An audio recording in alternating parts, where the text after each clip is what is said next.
Welcome back, ladies and gentlemen. Of course, here we are in the final day, the final round, and of course, the final 4 maps of the Sin Esports PUBG Regional Tournament. I'm Hades, and of course, with me, my wonderful co-caster, the winner of many, many chicken dinners, Shirley. Hi guys, I don't win chicken dinner, I eat chicken dinner. Alright. Have you won any? Not yet. Feels bad. Yeah, Feels man. Bad. Someone's gonna help this guy out.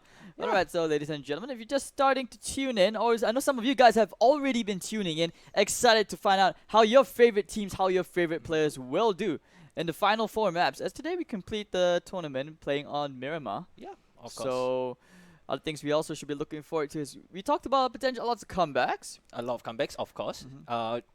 Especially GX for their own qualifiers. BAE. BAE in themselves. The biggest comeback I would say it's those who go, disqualified from the qualifiers, but in the end come back from the wildcards. True. I mean that's Yeah. Sky Gaming. Sky Gaming and Gaventure themselves. And not to mention, we also need to look at RRQ, the top dogs of Indonesia.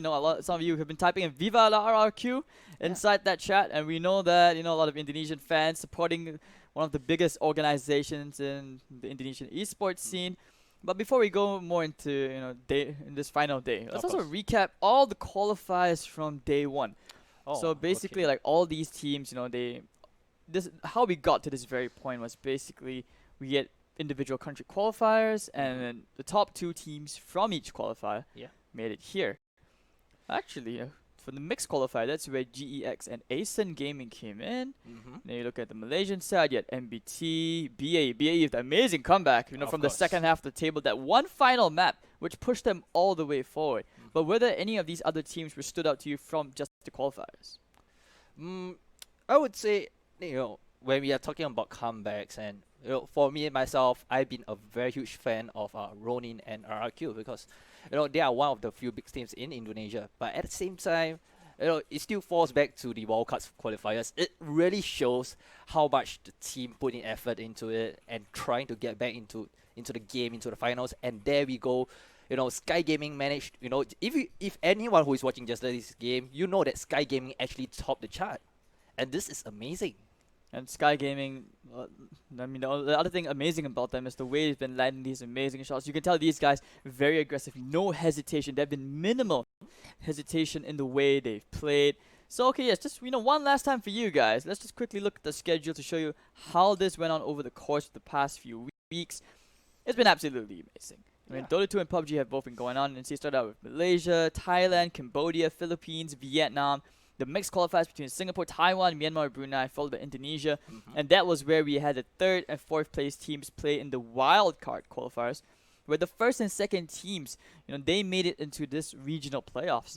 Last week was the playoffs, this is the finals now. So it's truly all or nothing to decide who will walk away with that $4,000 first prize. Don't forget, it's 8K each per title, Dota 2 and PUBG.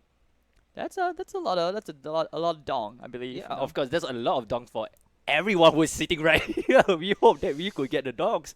But, we got to give the credits to all the players who have been playing with us, who got their chicken dinner and show their skills in the game. For sure. I mean, we also want to give a shout out to all of you guys, all the players who have participated in our tournament through the qualifiers all the way up till now. These guys have been playing amazing. They've been giving us entertaining PUBG. But also, to all you viewers who have been supporting us, don't forget you can still like it, share, follow, or even subscribe to us. Facebook, Twitch. Also give us give us a follow on Instagram if you guys like your memes. And of course, don't forget to follow all the casters which you have seen on the talent. We've appeared on the broadcast. Shioli, you can find him right there. Yeah, it's right here. You can find him on Facebook. You can find me at HazeToTheTV. But most importantly, Sin Esports official. You can find us on Facebook. Give us a like. It's free. Twitch.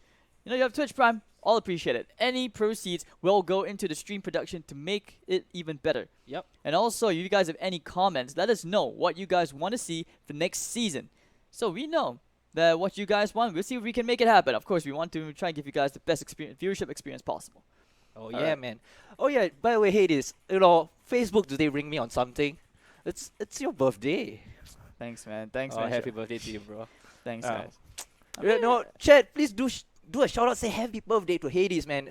He's growing all a day, but he's getting smarter every single day. So the wise age. Let's leave the old age out of it. Actually, maybe we give like like say 20,000 points to the person who actually successfully guesses my age.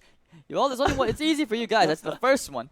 Yeah. So, you know, Calvary is going to be on that because, you know, it's very easy for you guys to tell. You just have to check my social media. It's 20k points.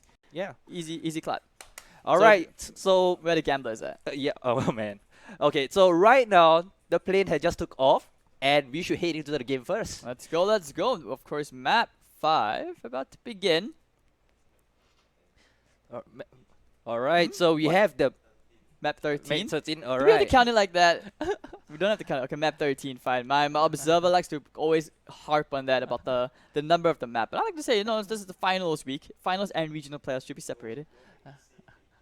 He's about to go. I He's see. about to bring me for hot pot after this. Yeah. Okay. So we do have the flight coming in from the northern west side to the eastern southern eastern side of the whole map, and we do see that there's a lot of teams, you know, dropping pretty early, right at where's this area, you know, around El Pozo, you know, the common areas where most of the team will go, like maybe Pecado, you know, Los Leonas. Yeah.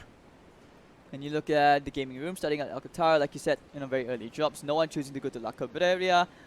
Couple of squads dropping out. Looks like the small tiny island where the prison is. No one's going to be headed there. But you do see the usual amount of squads playing around the center area of the map. Miramar, after all, is the nightmare map for anybody who's outside the circle because of how bumpy it is, how crazy the terrain can be, and of course with the, I would say, the vehicle spawn rates sometimes may or may not be in your favor. Of course. It's you know, this is where you have to pray a little bit to the RNG gods. Yeah, It's like- we always want, you know, those who are always playing games outside, those who always open loot box, you always love the RNG. Mhm. And we talking about RNG, we do have the circle just pop right at the southern the eastern Los side Leones of circle, the dude. circle. Those people at Puerto Progreso will be very, very happy. BAE is also in the circle. Sky Gaming, Dark Luck, these guys will be working very hard to avoid giving away any points to RRQ. Of course, RRQ, you know, they're just breathing down Sky Gaming's backs and necks, and let's just see if they can come back confidently. Just as we talk about RRQ, our wonderful observer decides to show us the pride of Indonesia, as some would refer to it. Of course. I also have a very weird question because I realize some of the Taiwanese viewers keep saying, "What, Jia Wei 硬起来啊." What do you want him to get hard? Like, Oh. which part of him do you want him to get? Finally can play well. Oh, really? I don't know, man. It's just that the direct translation can be a bit questionable, if you know what I mean. Of course. We, you know. Alright, I'm just saying. Let's just avoid the non-PG friend, all the mature content language. Can be left Yeah. out. But you know, I do see that GX do always like to have the 3-1 split, and it's always very weird. You know, having all this, you know, having a scout at front, surrounded by enemies, it's you know, if we are playing a squad, it's not going to be good for us. But somehow, or rather, Sofia is always the best spotter for their team. Like yesterday's, if you watched yesterday's match, there is a corner circle coming in somewhere around the same.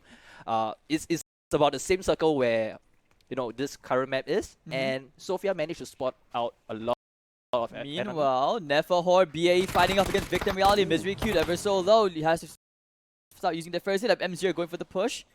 Trying to find him. Don't worry, guys. It took a second for the building to render. For the push. Oh, sees him at the window. With the spray down. Actually gets it out of the AK. Power of that AK. Going with the nade. He's going to try and just go with a nice boom cleanup duty. And easy clap. Did Did he just blow himself at the same time? Oh my god. I was expecting the double kill. I didn't expect it that way. Somebody clip that, please. We'll get back to you later on. You know, Badman happily looting away. He's gonna start looting his way, you know, ever so slowly to his teammate. That was awkward, but very early on, BAE losing 2 of the aces, and Victim Reality Seymour is actually coming in to clean up M0. Actually, even gets the res onto Vandal. So this is an ultimate disaster for BAE. They've already lost more than half that squad, and 2 of the aces. Yeah, they only left Batman, and this is the only last man standing. And you know, this is not a good early handicap for any players you want to give some points to. All right, so you know, we are talking back about yesterday's match. The same circle happens. Sofia, we are talking about his being the best scout in the whole team. He managed to get Kane, you know, quite a few Michael Bay film action coming in. So this is pretty interesting. And right now we do see that GEX team, they are actually moving towards into the circle and trying to make it somewhere around when next esports is. Meanwhile, if you look at Ace and Esports, you realize that there's a different player. Aozor got kicked already. YTCH has come in. I'm just kidding. I'm just kidding. Aozora's just a bit preoccupied. He's still on the way home. I believe army obligations, or is it work? I'm not sure. We shall have to see.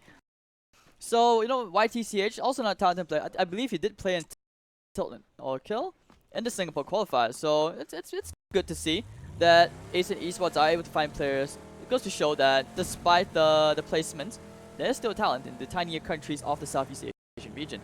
Alright, so I mean, looking back at the circle. Oh, hi Daryl. Thank you, sir. Yeah. Alright, so you were saying? I mean, you know, a lot of things happens within the map itself, and you know, time to time, I would really want to I want to learn how to scout out for the team, because look at what Sophia did. He's just doing simply like satellite patrolling around the circle, getting a lot of information, dropping to the team, making sure they get into a spot where they can kill. But I don't think so. It's working out, you know, quite a lot previous match. So hopefully this time around it will change. Alright, so Gaventure, these are the guys you mentioned a few times. You said that these guys, they've been playing great. It's just that when it comes to the final circles, but something about closing out the game has just barely escaped their fingers every single time. Like, you can always kind of tell that they're getting close. But you know, just as I said, GEX starting to show a bit of action. His Mixlaw will take out Justin Weaver. I guess he really didn't like the song Baby, and even explodes the vehicle. So you know, points for style. Thank you, Xiaomi, for the birthday wishes. Right, Chowit. I want GX to shine. More important, that's what we want. Yeah, all the Taiwanese viewers, they want them to shine. We love to see them shine because they showed us that they can get 18 kills with their matches, you know, with the mixed qualifiers. And why not now? Because this is the finals. There is no time to slack off.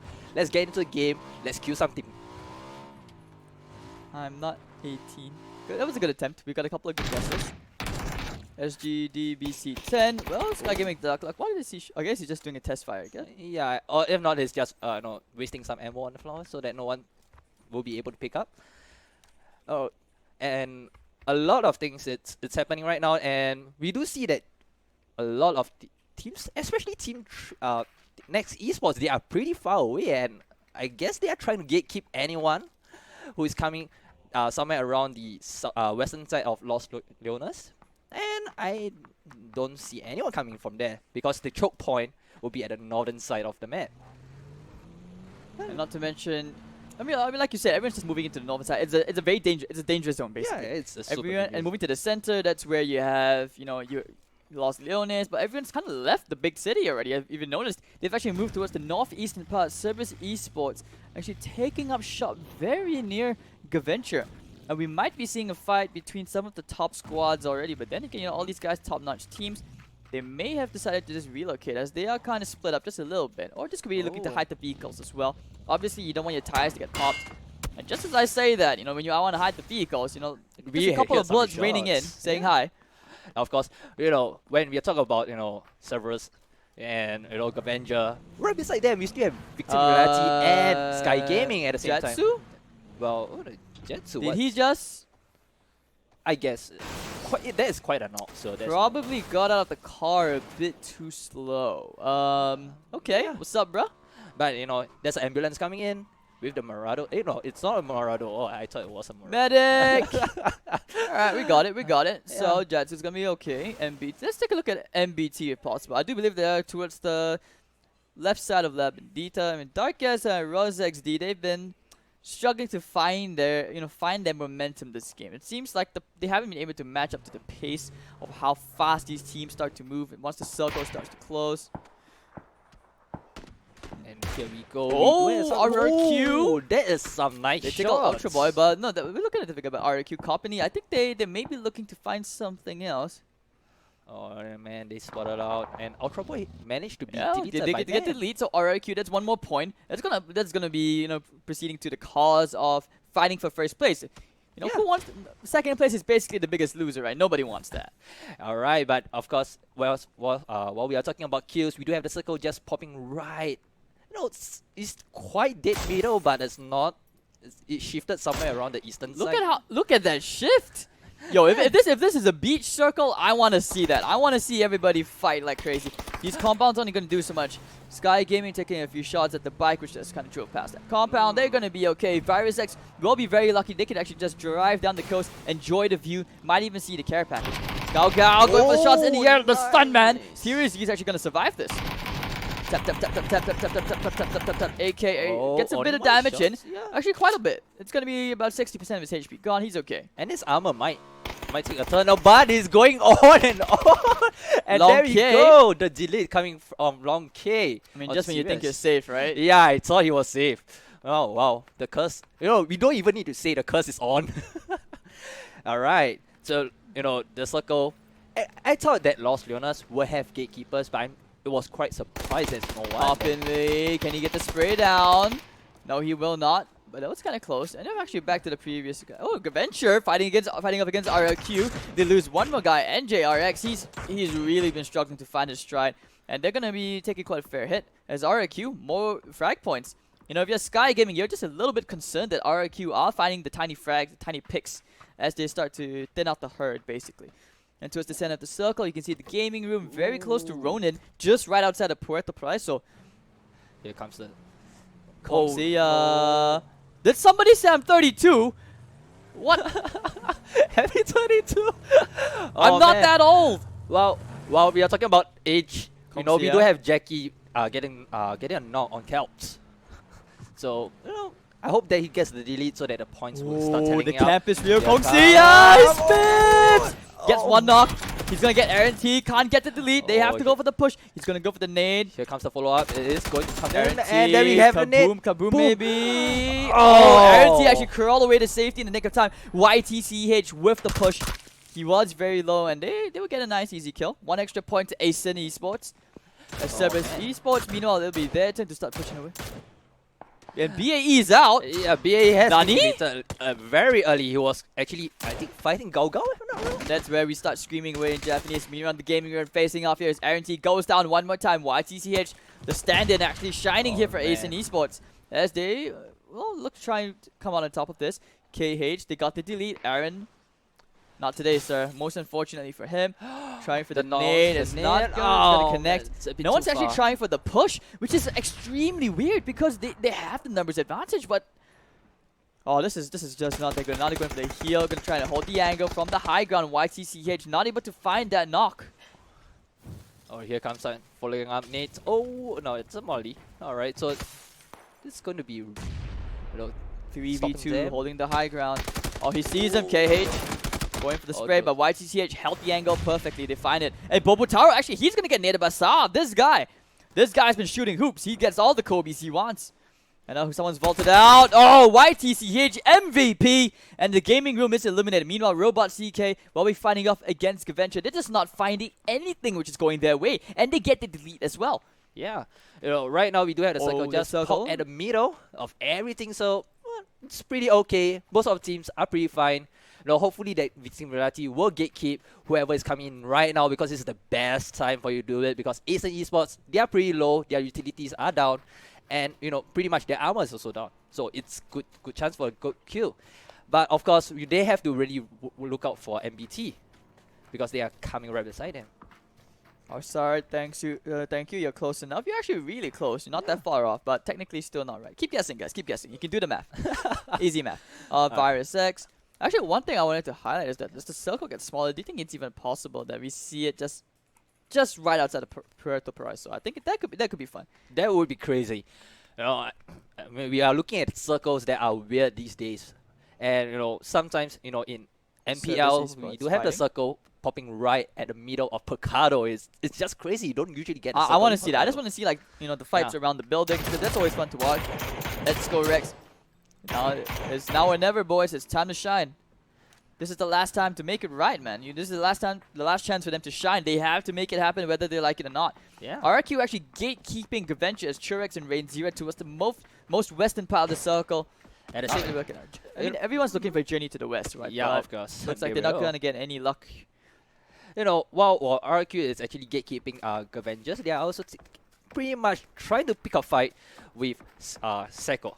So it's kind of like a two-way battle. They are not focusing their fires right on Gaventure and getting the points. Meanwhile, look at GAX. I think they'll be bumping into a bit of a car show towards the southern end of the circle. Throwing the shots in Xiaowei. Trying to fight off here against Next Esports. They did bring someone relatively close. It is open ground and not much cover to play around with. And they're at the perimeter of the circle. Immediately, Next Esports bends. He's gotten out. He needs to heal. He needs to heal real good right now. And we do see that, you know, GX is trying their best to actually really gatekeep Max Esports out of the compound, but they managed to actually get into the compound right now. And, you know, it depends of whether they are planning to go for a revenge frag or whether they are waiting for the circle to close. But hopefully they go for the frag.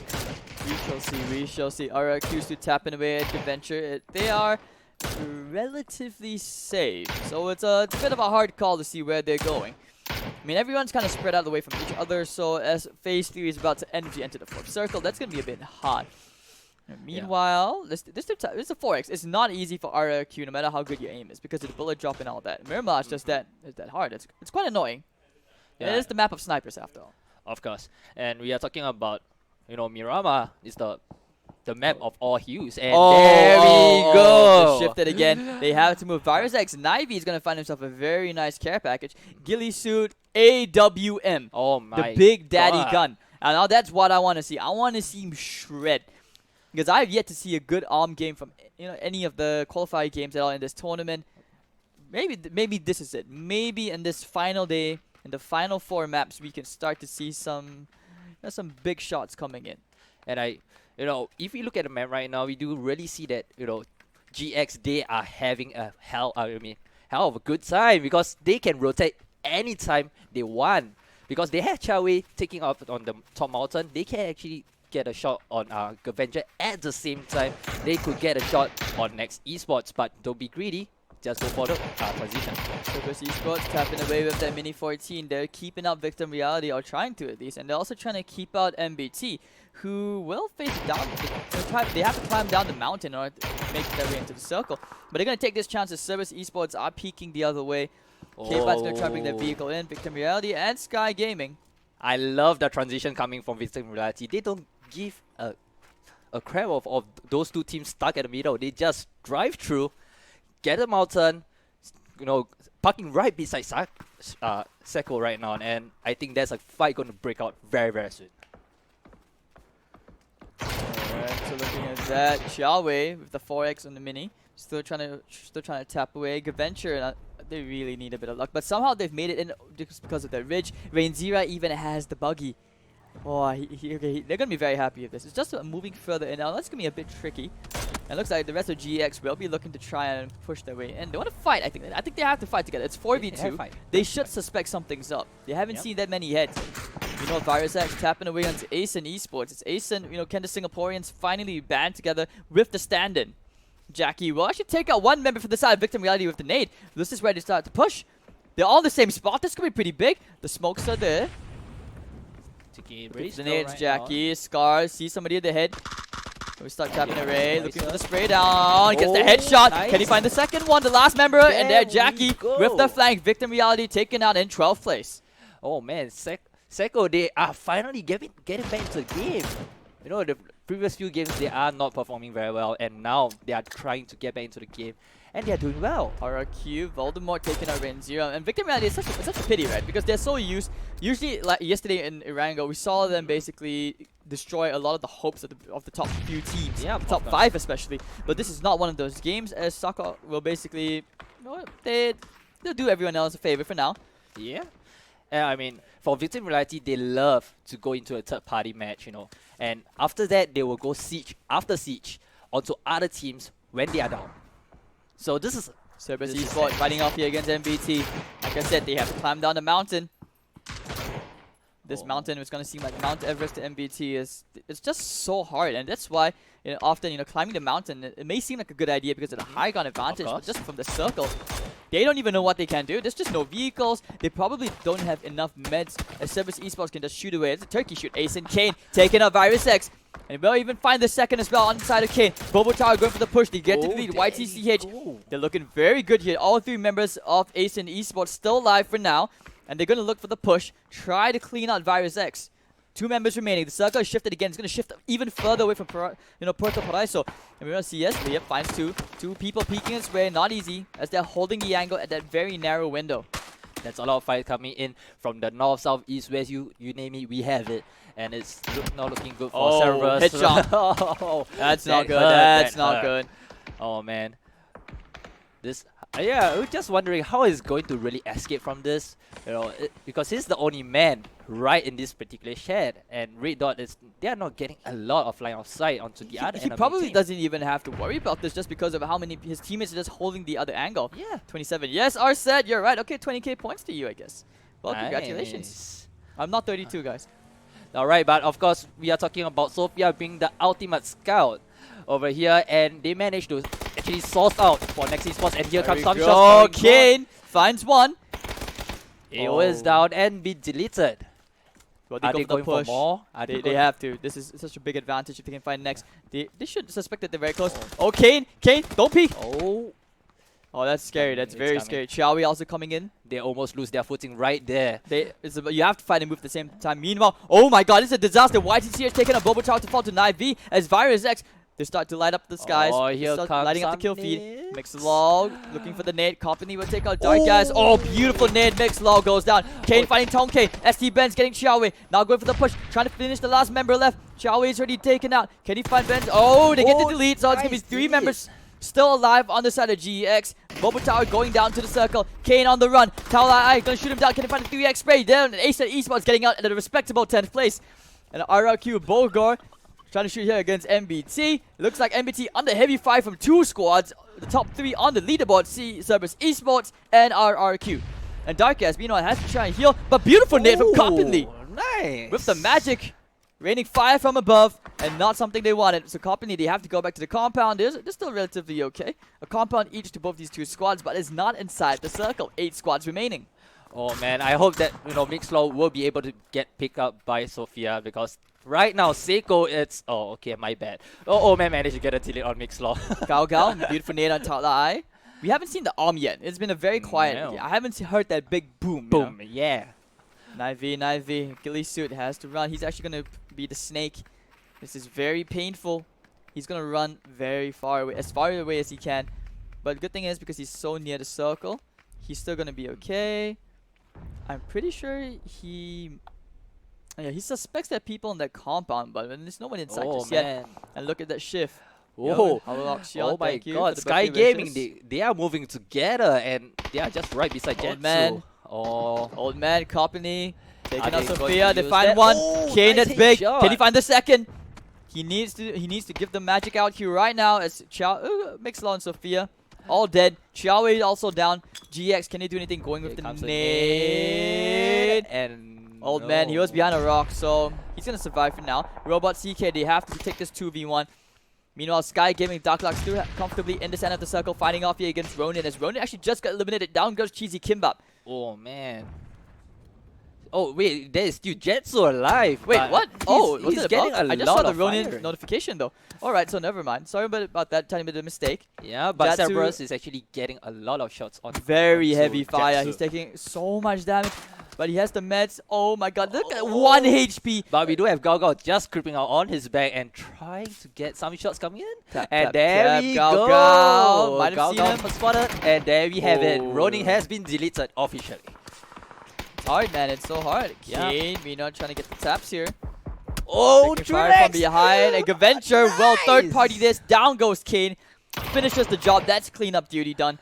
That is a real necessary. I think they can also still gatekeep this. They see Gaventure, they see the rest of Sako. Probably we might have seen Chorex if he's paying attention. Oh, I do see that RRQ is really keeping an eye on where Chorex is, and at the same time at where Sako is. This is scary. RRQ, they're trying to hold the angles because they are facing up against Sky Gaming, VirusX, and Sako. Man goes down to Robot CK, but KS by Longk. Oh, that is really painful to see. Still trying to run. He's trying to backstab. If possible. He has to take out Na'Vi, who's just kind of prone inside the grass. Na'Vi might have heard this. He probably has. He's peeking the exact same way. But old man, he's going to be healing up. Na'Vi cannot make noise. At the same time, we do see that Trurex is trying his best to get some shots coming in. Care package back close by. Is this going to smash anyone? No, okay. I don't think so. It doesn't do damage. It will be interesting if that really goes down. Alright, so the old man does heal up, still has 5 first aids. Na'Vi yet to show himself, as RRQ and Sky Gaming are looking this way. This is the worst place these two can be, and both of them are solos. Oh man. BC10. Olden might have seen the helmet if he was paying attention. Can he work any more of that magic Navi for last is week? going for the and shot, Navi and there with we the have- scar. That's it. He gets that 1 kill. Very unfortunate for the old man. RRQ and Sky Gaming, however, very hungrily looking this way. Yeah. But Sky Gaming are the ones where they have most of them inside the circle. RRQ will have to push in and take this fight. And Nivy, I'm not even sure how you're going to be able to sneak your little legs through this. It's not going to be easy. If he broke the silence and he got the enemy attention, and there is no way he's going to escape Have from you actually noticed that the top 3 squads are all still alive? that. Yeah. RRQ, oh, they might have seen the AWM. Oh, nice, nice. Just one shot for Hades. Come on. Just that one Give shot. me one please. headshot, just one Yeah, headshot. man. Make my day. And I do understand that there's a nerf on the AWM, but you know, you still can get a helmet off anyone right now. So it's either you go in with a lightning speed, get a headshot, get a delete ASAP, or if not, try to attract the other teams to fire back. Cerberus Esports actually shooting away at Sky Gaming.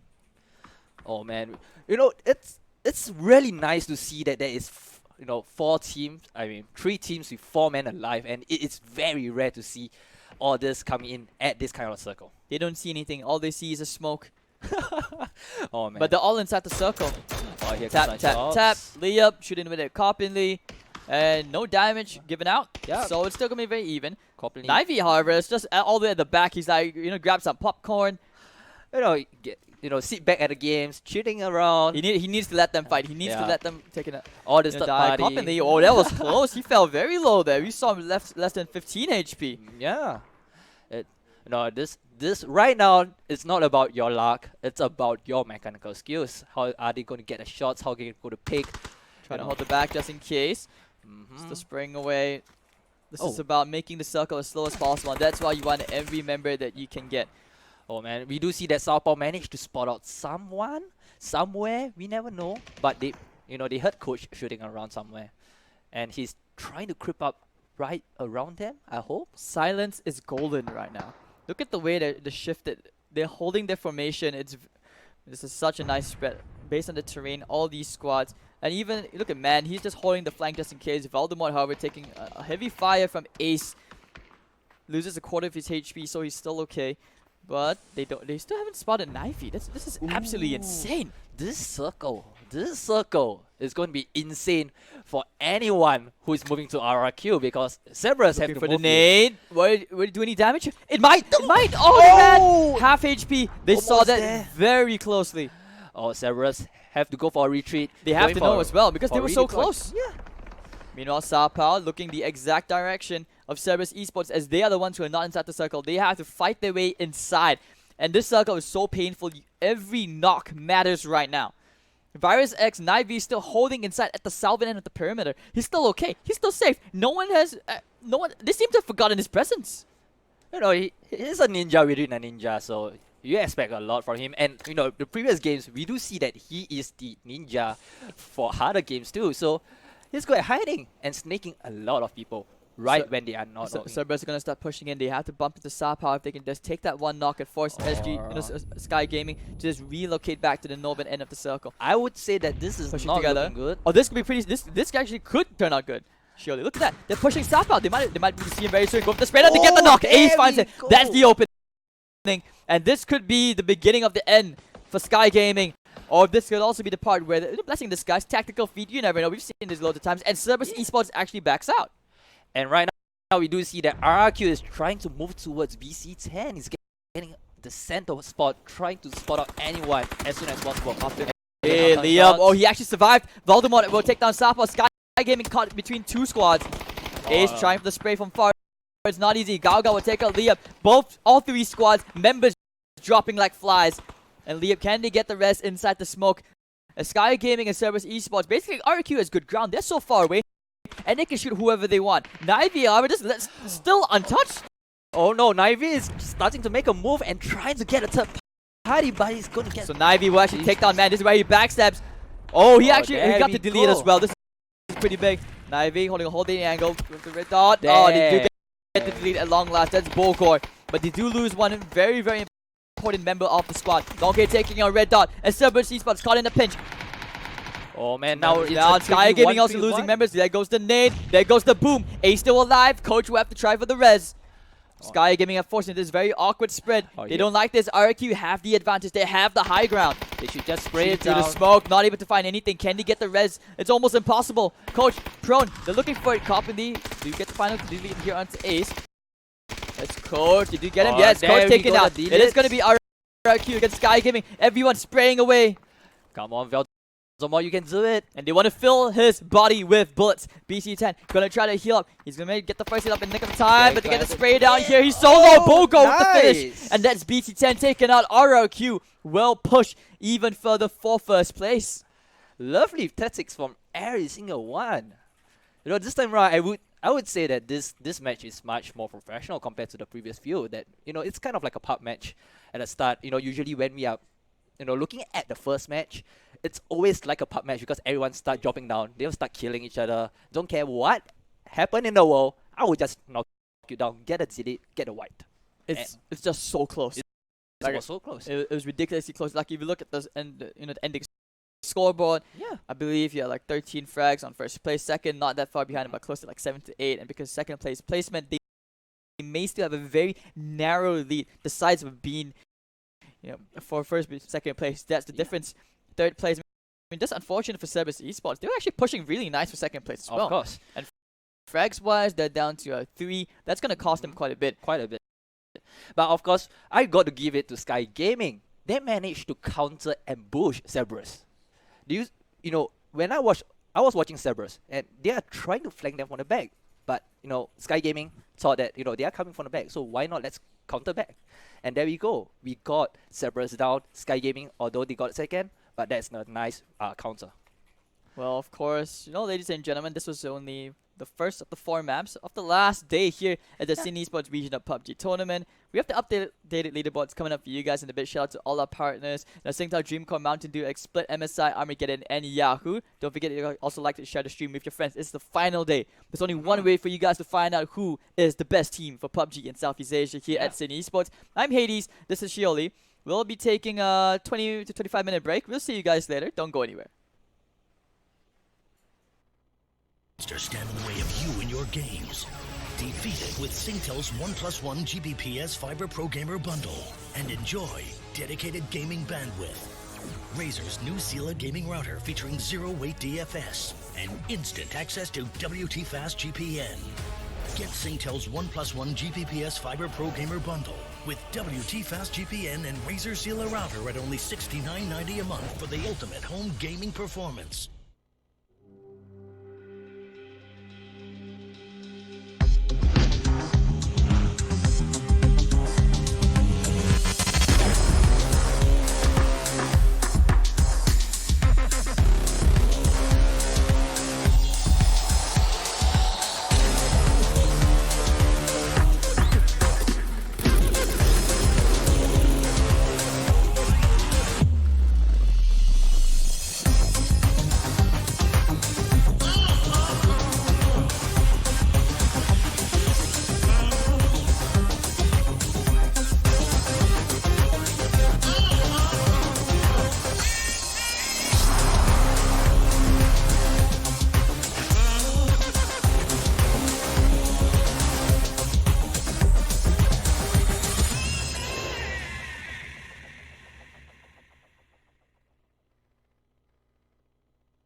Don't let the lag monster stand in the way of you and your games.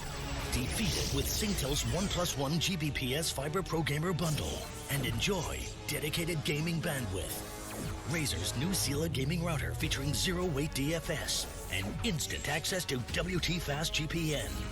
Get Singtel's 1+1 Gbps Fiber Pro Gamer Bundle with WT Fast GPN and Razer Sela router at only $69.90 a month for the ultimate home gaming performance.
Ladies and gentlemen, I am back.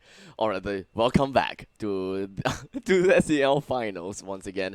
And I believe that we have went through with one game already for today. Of course, we went through actually 4 games. Yesterday you missed all 4, and oh no, sorry, you were here for all 4 Hades, so that's pretty good. My name is Hades, yeah. and with me here is Shirley once again.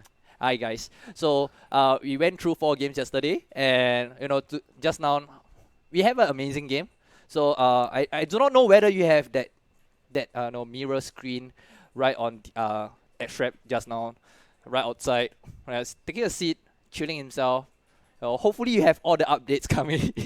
Absolutely not. All right. All right. Clearly everyone knows that I'm not Hades. My name is Abstract, and I am back in here today. Dressed formally because of previous event. Rushed back here because you guys are my baby. Whatever that is going on here is my baby. Yeah. So whatever is going on right now, what Abstract just did was he just told Hades. He said that I do not care whether if just now there's a match I casted for. I am coming back to cast this because I do it for a whole season. I'm going to do it for you guys. And of course, with that all due respect, the first thing that I gotta do when I come back in here is of course give out a massive thanks to our partners and sponsors Singtel, Dreamcar, Mountain Dew, XSplit, MSI, Armageddon, as well as Yahoo. I may sound monotonous for now, but it won't be in the game, as the game is going to start in 30 seconds. But Give me a run course. Just let's give me a go course into the scoreboard straight away, okay, so that the run through will be even faster. Tell me more about what I have to know. Okay, what you have to know that Sky Gaming, after they come for wildcards, they are growing strong, very, very strong with 80 kills and 1, 2, 3 points on the head.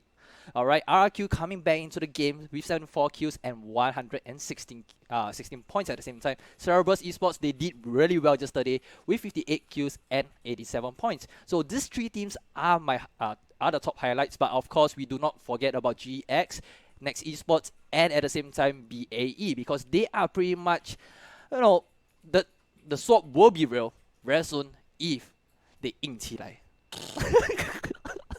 Jerry, we are looking at you. Alright, we are looking at you. Alright. For the next few games, 硬起来 for us. Okay, 硬起来. let's go.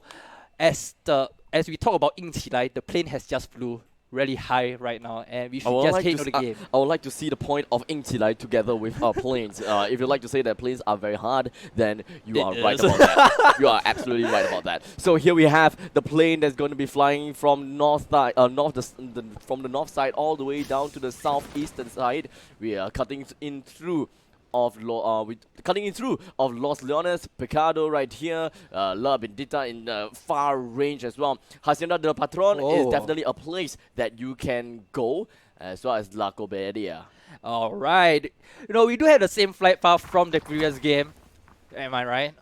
Yeah, somewhere around there, and we do have the same thing, okay, where GX, alright, okay, all the GX fans, come on, let's do it, okay. Right, alright. So we do still have Sophia right at where the power grid is, the same area from just now, and we do have the other 3 teammates right at El Pozo. So I do not see any changes between all the placements. Same goes for other teams. So this is going to be interesting, and I hope that the circle will just pop around the southern west side. And I didn't call for it, but there we go. We have the southern west side of the circle, and it's pretty clean.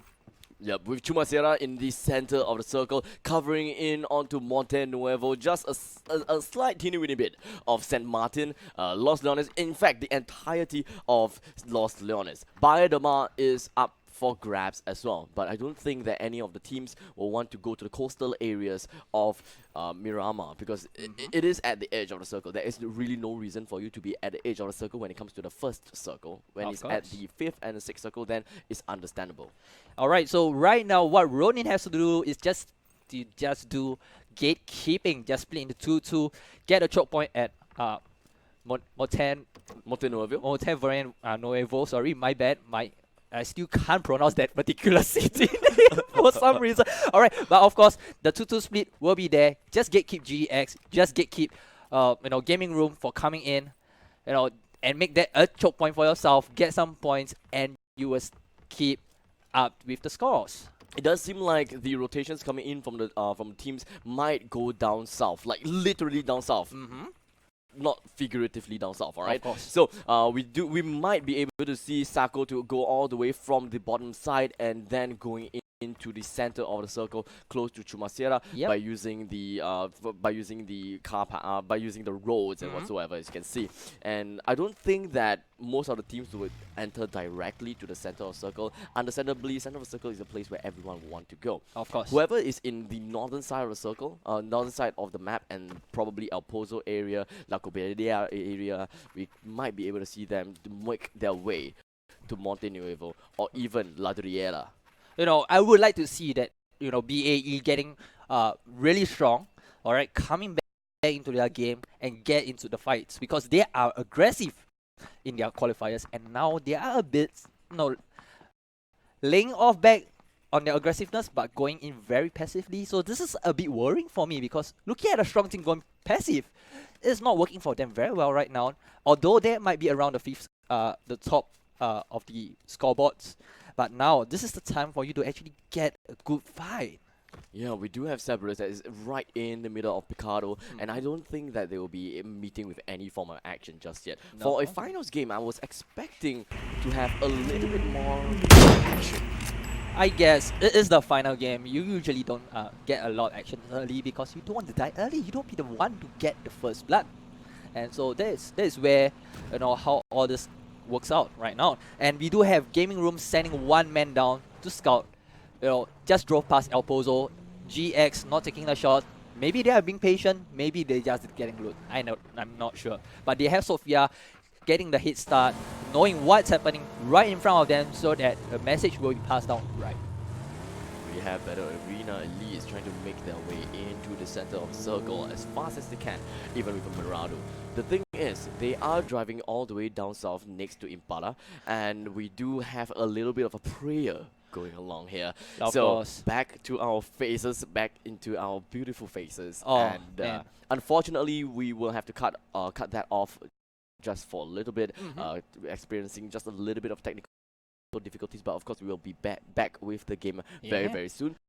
In the meantime, we're just going to give you a little bit of a podcast and really let you guys understand what is going on with the game. Yeah, of course. So, you know, if everyone who plays PUBG,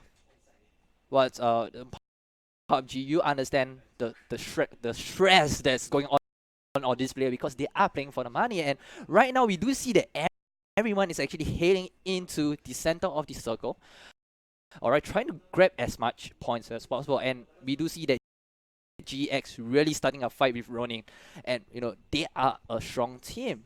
And right now I would say the devil has become the minion because of the scores, but you know, right now they want to get back the Minion King title. Not Minion King title, Demon King title. My bad. Minion King title is fine. We'll just leave it that that's us. That's us. Alright. We are the minions for Hades, because Hades is the Demon King himself.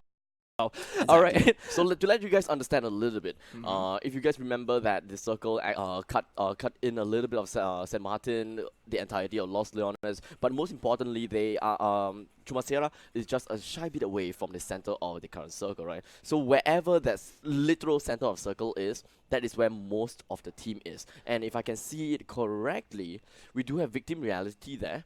We do have Cerberus Esports there as well. And finally, Next Esports is there as well. And just about maybe about 100 meters away, or maybe even 50 meters away, we do have Ronin as well as GEX. But this is a pretty weird rotations coming in, and we are back into the game. Of course, we are looking at a lot of things stacking up on each other, and this is going to be a, you know, kill coming in. A lot of, like, something is going to happen somehow or rather. But of course, we do have a bit of technical issues coming in, and we're talking about stacking up. We're talking about stacking up. It's going to be, you know, it feels like a cheeseburger stacking up on each other right now. Look at all the colors are coming in. It's amazing, man. Colors of the rainbow, not exactly rainbow, but you get what mean, everyone. Is Maybe just the fight of a unicorn, right? Yes, unicorns ain't real. I mean, no, they are absolutely real. In the meantime, Bogor, we finally managed to see the first blood coming in, and we managed to switch it back right in time as RRQ Bogor was able to get that first frag down.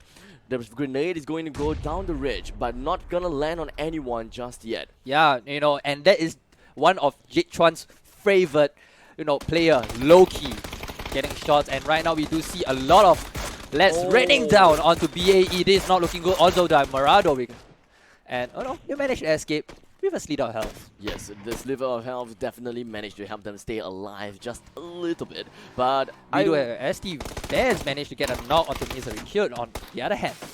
Victim Reality might be in a tough spot at this moment of time as he was able to see someone within the shadows of the room, but just going for a little bit of rotation, he might want to play it extremely safe. AOFR went down as he knocked himself over by dropping down the car, and C1 more with a superior angle around that corner definitely got down that kill. Tonke and Stilvie is gonna be the only one remaining, but Tonke with just 19 health left, he has to get the first aid kit up, but he is still getting tagged up by LLIAB exactly from literally really far away. But in the meantime, we have VirusX coming in into Cerberus, and Cerberus has Na'Vi has been deleted. Na'Vi has deleted labs, and this is crazy. It's a skirmish after skirmish coming in, the siege after siege. Exactly, so right here, Na'Vi, he does have the angles against the opponents, so everything should be working out pretty okay, considering the fact that he does have the 6x AWM. Ace landed a shot onto Na'Vi, and VirusX,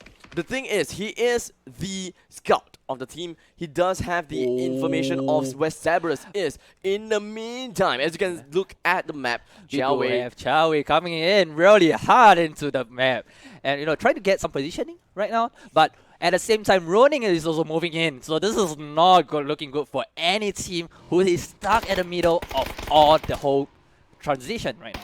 With the new circle coming in, all of the teams are slowly swarming right to where Cerberus is, because that is the most optimal spot you can ever be. All the vicinities around Cerberus is also a good place to be, so it is going to be quite a massacre in the later part of the games. Of course, and we do. Right now, it's a bit quiet because they are kind of looking out for a lot of things and trying to go for regroup, making sure that the right call will be coming in very soon as the team will start breaking the silence really quick right now. I think the silence have been broken just a little bit as VirusX are trying to shoot north, south, east, and west. So many things are going on.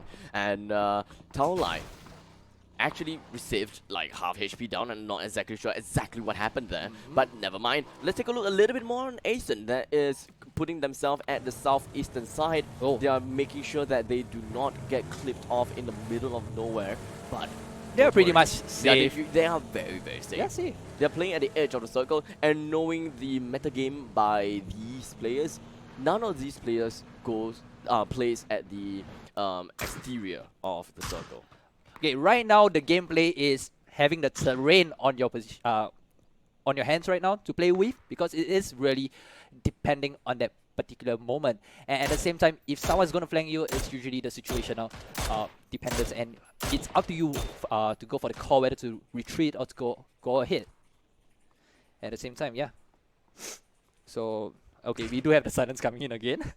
Really silent right now. Extremely silent. In fact, this game is one of the most silent games that I can remember. It is already 11 minutes in. Remember how we usually see huge firefights by 7 minutes in, 10 minutes in, and I believe that this game, by 15 minutes, most of the people will be as dead as the dawn already. Of course, but right now they are playing for the money. They are not going to joke around. They are going to be a professional, you know, getting all these skills coming up and wrecking anyone in front of their face.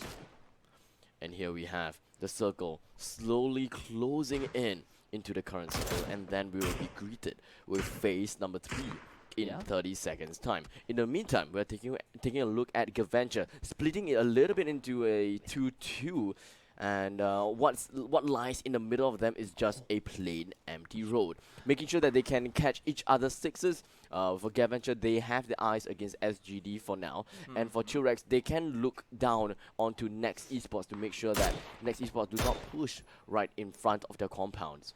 Well, if they want to push into their compound, you know, it is going to be a risky move right there. But of course, we have the news cycle just popping up right somewhere around the northern western side. So whoever has not entered the circle, they have to once again shift their butt into it, and it's not going to look good for anyone who's coming in late because it's a punishment. It's really hard. The principal is coming in. The southeastern side of the circle is definitely going to be the choke point, whereby most of the teams will meet each other, and that is the 15 minutes mark, most probably. No, Yeah. Probably, but I think earlier than that, Asen will come in closer to Gaventure. But fights are coming in between, you know, Sky Here Geek. we have Zebra's Oh. coach managing to get a really nice shot right onto BC10, but Red Dot as well as Ace will be the one that eventually end the lives of SGD two-man. Two-man of the SGD, Here sorry. comes the delete. Alright, by the way, you know, Zebra's Esports, why I'm saying that they are pretty good right now, and why they have the placement is because of Coach and Ace. Ace managed to get 9 kills yesterday, and it's amazing. And right now, they are going to repeat this in Miramar. I hope so. Really hope so. Got a little bit of a shot down at the southern side. We do have Ailzora shooting just a little bit, but in the meantime, let's take a closer look on the Stewie as he does have some angle onto Kate. But see one more from his utter western side. Knocks Stewie down, and Tonke have to come to his rescue and bring him up. But I think it's a little bit too far away if he were to actually go straight down and try to pick him up. Kane might have an angle against Tonke, and that might spell the end of them. Yeah, I mean, Tonke, you're going to get caned by Kane himself. So it's quite a fight. But it's not really a fight because their team is still trying to rotate towards where Stevie is. Chumacera is still the main city. Oh, yeah. It's always going to be the main city. But of course, right now we do have Ronin moving out from Chumacera, going up to the hills and trying to set a shop there by splitting up, you know, pretty much like everyone will have a single spot, everyone will have their 6 covered. It's okay. At the same time, they are fighting BAE and GX. So this is going to be quite a fight. Here we have Tonke trying to dish out a little bit of shots right onto Ace It's Gaming. coming in. Throwing out the nade. I Yeah. believe it's a little bit too far. Even the clocking time is too far. In the meantime, we do have Sako putting down lead right on Napoleon and T-Rex. It's an instant kill. So I think that it is a drive-by kill. What's going on with that? Alright, let's take a look at what Gaventure Makes is. sense. Yes, vehicle explosion might be the one that Yeah. actually got them the kill. So this is the point right now. In Miramar, please rotate early. There's no way you are going to get a space for yourself in this kind of map because it's the Valley of Death. Yeah, I'm pretty sure that we have already touched this topic quite some time ago. I believe even in the country qualifiers, the mixed. Yeah, the mix of qualifiers and all the stuff. And we've seen a lot of teams that actually does not make their rotations fast, and in the end they are forced out and flushed out by the circle, and in the end just couldn't get themselves anywhere. Yeah, and the fight has been ongoing with Instant Esports and, you know, with Stewie and guys, Next Esports guys. But ooh, there's some shots coming in, and Seymour managed to get a delete and destroy Instant Esports right immediately. Oh my god. That is an intense Michael Bay action coming in. In the meantime, Vandal9 Boy with a 3-time spray down right onto Sapao from SGD. Do note that we only have 2 men remaining. His HP so low, and just like that, it's going to be a drive-by and bye-bye Sapao. He's not going to give a damn about Sapao. And we have the final member of Sky Gaming Dark Luck to play off for himself. And that man is going to be our one and only Gao Gao. Man, oh man, this is not looking good for any teams that is right in the middle, especially for Gao Gao. He loses all his men. Oh god. Vehicular explosion is one thing, but dying as a pillion rider is very, very demoralizing. Oh, next time I should drive by and, maybe I should be the driver and you will be the Hold on a guy second. who- Hold on a second. Oh man is coming real close. He is able to see man, but just gonna go for an That's entire spray down. great. He only landed one shot. Now that is actually bad. Now, man doesn't know that man is around. He knows that man is the only one that he saw, right? Yeah, of course. Bogor is hiding behind the fences, and he might get shot out anytime soon. Oh, Bogo. He's trying to be as cautious as possible. Bogor switches out his gun, Oh, and he did not that expect it. reaction. He didn't know. He wasn't ready. What is with that potato? He wasn't ready. Oh my god, that potato reaction just cost his life, and RRQ managed to actually get into the circle. That might be that might be a strategy feat. You never know. What? It's a strategy feat. I see. Yeah. But I would hope that that potato kind of strategy don't come into play too much. And here we have Victim Reality slowly making their way down, and it's just 10 meters away, or plus minus, close to VirusX. We do have Gaventure with Rain Zera raining down nade right onto the opponent's side, and Sirius will be the one that suffers that nade. He's not the only one. He's not the only one. There was a delete coming in from Rain Zera. Gaventure just deals down so much damage and almost destroy an entire team. And Jackie actually flying. He got knocked down in mid-air by Man and Valdemort. He's dead. Wow. At the top of the containers. Now we are hitting the 18-minute mark. Everyone is putting down shots and leads flying absolutely everywhere. Taolai, he sees Misery Cute, he sees Victim Reality, he sees Gao Gao even. I don't think he even saw Gao Gao, but Gao Gao went straight in, managing to get a kill on the Misery Cute. More and more vehicles coming into the fray. Taolai is trying to handicap them as much as they can. Jaxi runs straight through onto Gao Gao, and down it goes. God. The shack is now inhabited by Victim Reality. Man, oh man, there's quite a lot of fight. Next Esports is down. Sky Gaming is down. This is really crazy. One starts and it's became a domino effect. Definitely dominant. Well, once someone breaks the silence, people are, like you said, it is going to be a domino effect. I hear this person at the eastern side from the another side of the map. Hey, I hear this guy. At the same time, you hear that guy. We see Gaventure has been eliminated by GEX. Chowei. Jaxi managing to get a nade right onto Ace, and they're going to scurry back into their hut in safety. We do have Coach that is driving one man around, and they might be coming close to MBT. Ouch. And looks like K-Bites was able to get a knockdown right onto Jaxi. He is still extremely cautious. He is rather far away from the two other guys, which is ROSXD as well as Darkass. But he should be relatively okay. He But still have one man. he managed to get a delay onto Ace? What's happening? The Ace, if I'm not wrong, Ace was already knocked down, so I think he bled to death. In the Oh, meantime, no. Neverhall prone down right in the nick of time as he received some returning damage. But Red Dot still at the same damn position and managed to get that kill right onto Neverhall. Oh my god, Chasing Kimba just took a KS on the coach.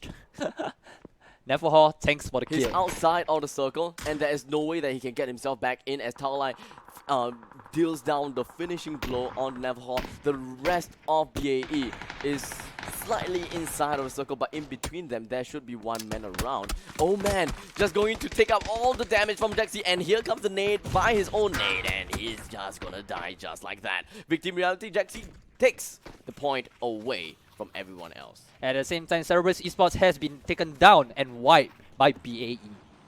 9V. They are going to be stuck in this small little hut for now. We do have a care package that's going to be coming in real soon. Right, smack Let's the take a look middle. at the team tracker for a while. We do have a lot of teams that have 4 men remaining. MBT, Ronin, VirusX, GX. That is still 4 men strong. RRQ with 3. Sako, Battle Arena Elites, as well as Victim Reality with 2. And finally, Gaming Room with 1. I guess right now Ronin will be the ultimate guardian angel for GX. and the fights are still ongoing at that little small hut. Oh, the grenade is flying over the head of K-Bites. I don't think that he was able to Kobe that in because it's extremely difficult to Kobe that in. But that nade on That's correct. That is something that you absolutely need. K-Bites try to go for the nade right in front of the door. Kobe grenade, and I there think we it will go. land. C1 Moy will then eat that grenade for dinner. And Jaxi and C1 Moy will go down to MBT. Victim reality finally became the victim of the other teams.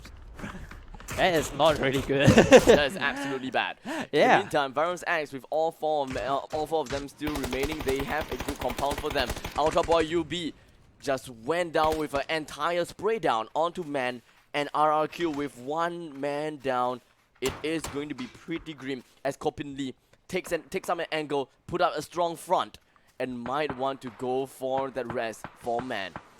Ultra Boy UB goes in, gets a double headshot. I think it was a single body shot and a headshot that will put Kopin Lee back into covers, and this will ultimately reset the positioning and the reporting angles for Kopin Lee and Ultra Boy UB. But the thing is, there's so many smokes around. Ultra Boy UB will have to find the perfect positioning. He sees the perfect positioning, he can see Kopin Lee, but he went straight into the smoke. And this will be crunch time for Ultra Boy and Kopin Lee himself. He sees a small little picking up of the head. The blue is coming in to eat them alive. Ultra Boy wants to find a way, but Kopin Lee prone down, shot under the vehicle, and get that kill onto Ultra Boy and ended the entire team of Sako. But at the same time, RRQ left with only one member because Valdemar has been deleted by Justin Weaver ahead of time. We still have GX rather strong. Ooh. With 4 men remaining and 2 kills, they have a pretty good angle if you ask me. Well, I would say that if Ronin is going to push in, Sophia and Mixlaw will be having a hard time, and this flank is not going to be easy because it's like a hammer and anvil coming together to just clamp them down. I'm not exactly sure how VirusX wants to rotate around this. It does seem like they are going for a 2-2 split. Yeah. One going to the west, one going to the east. In the meantime, Battle Arena Elites will be eliminated by Rex. It does seem like MBT is really picking up the game bit by bit. It's been very long since I've seen a game by them, but it does seem like MBT putting up a strong front. They are peppering more grenades over and split up accordingly to avoid more of those nades. At the same time, I think that VirusX right now, they are trying to get information. That's why they are going for 2-2 split. But let's hold that for a moment. While Rose, are you trying to get some shots? And here's some shots coming in from Rose. He's Beautiful shots for RSXD, but he was not able to land the finishing blow right onto VirusX. MBT RSXD have to find a better positioning or even reset his current positioning just so that he do not repick the same exact corner, as that will spell doom for him and eventually his team. And time for the rotation. They know what's happening. They are moving from MBT, and we do have an M14. 15 time scope is something that I would want to see in this game. I guess we did see once. Once. Yeah, it's not good. All right, but of course, right now I do see that it is a good call for MBT to just retreat and regroup. But at the same time, I do see that Rose is trying to scout out and give much information back to his own teammate to see what's happening. We do have our Ronin Jatsu right opposite of MBT. The thing is, MBT does have a very nice bridge that's working for them.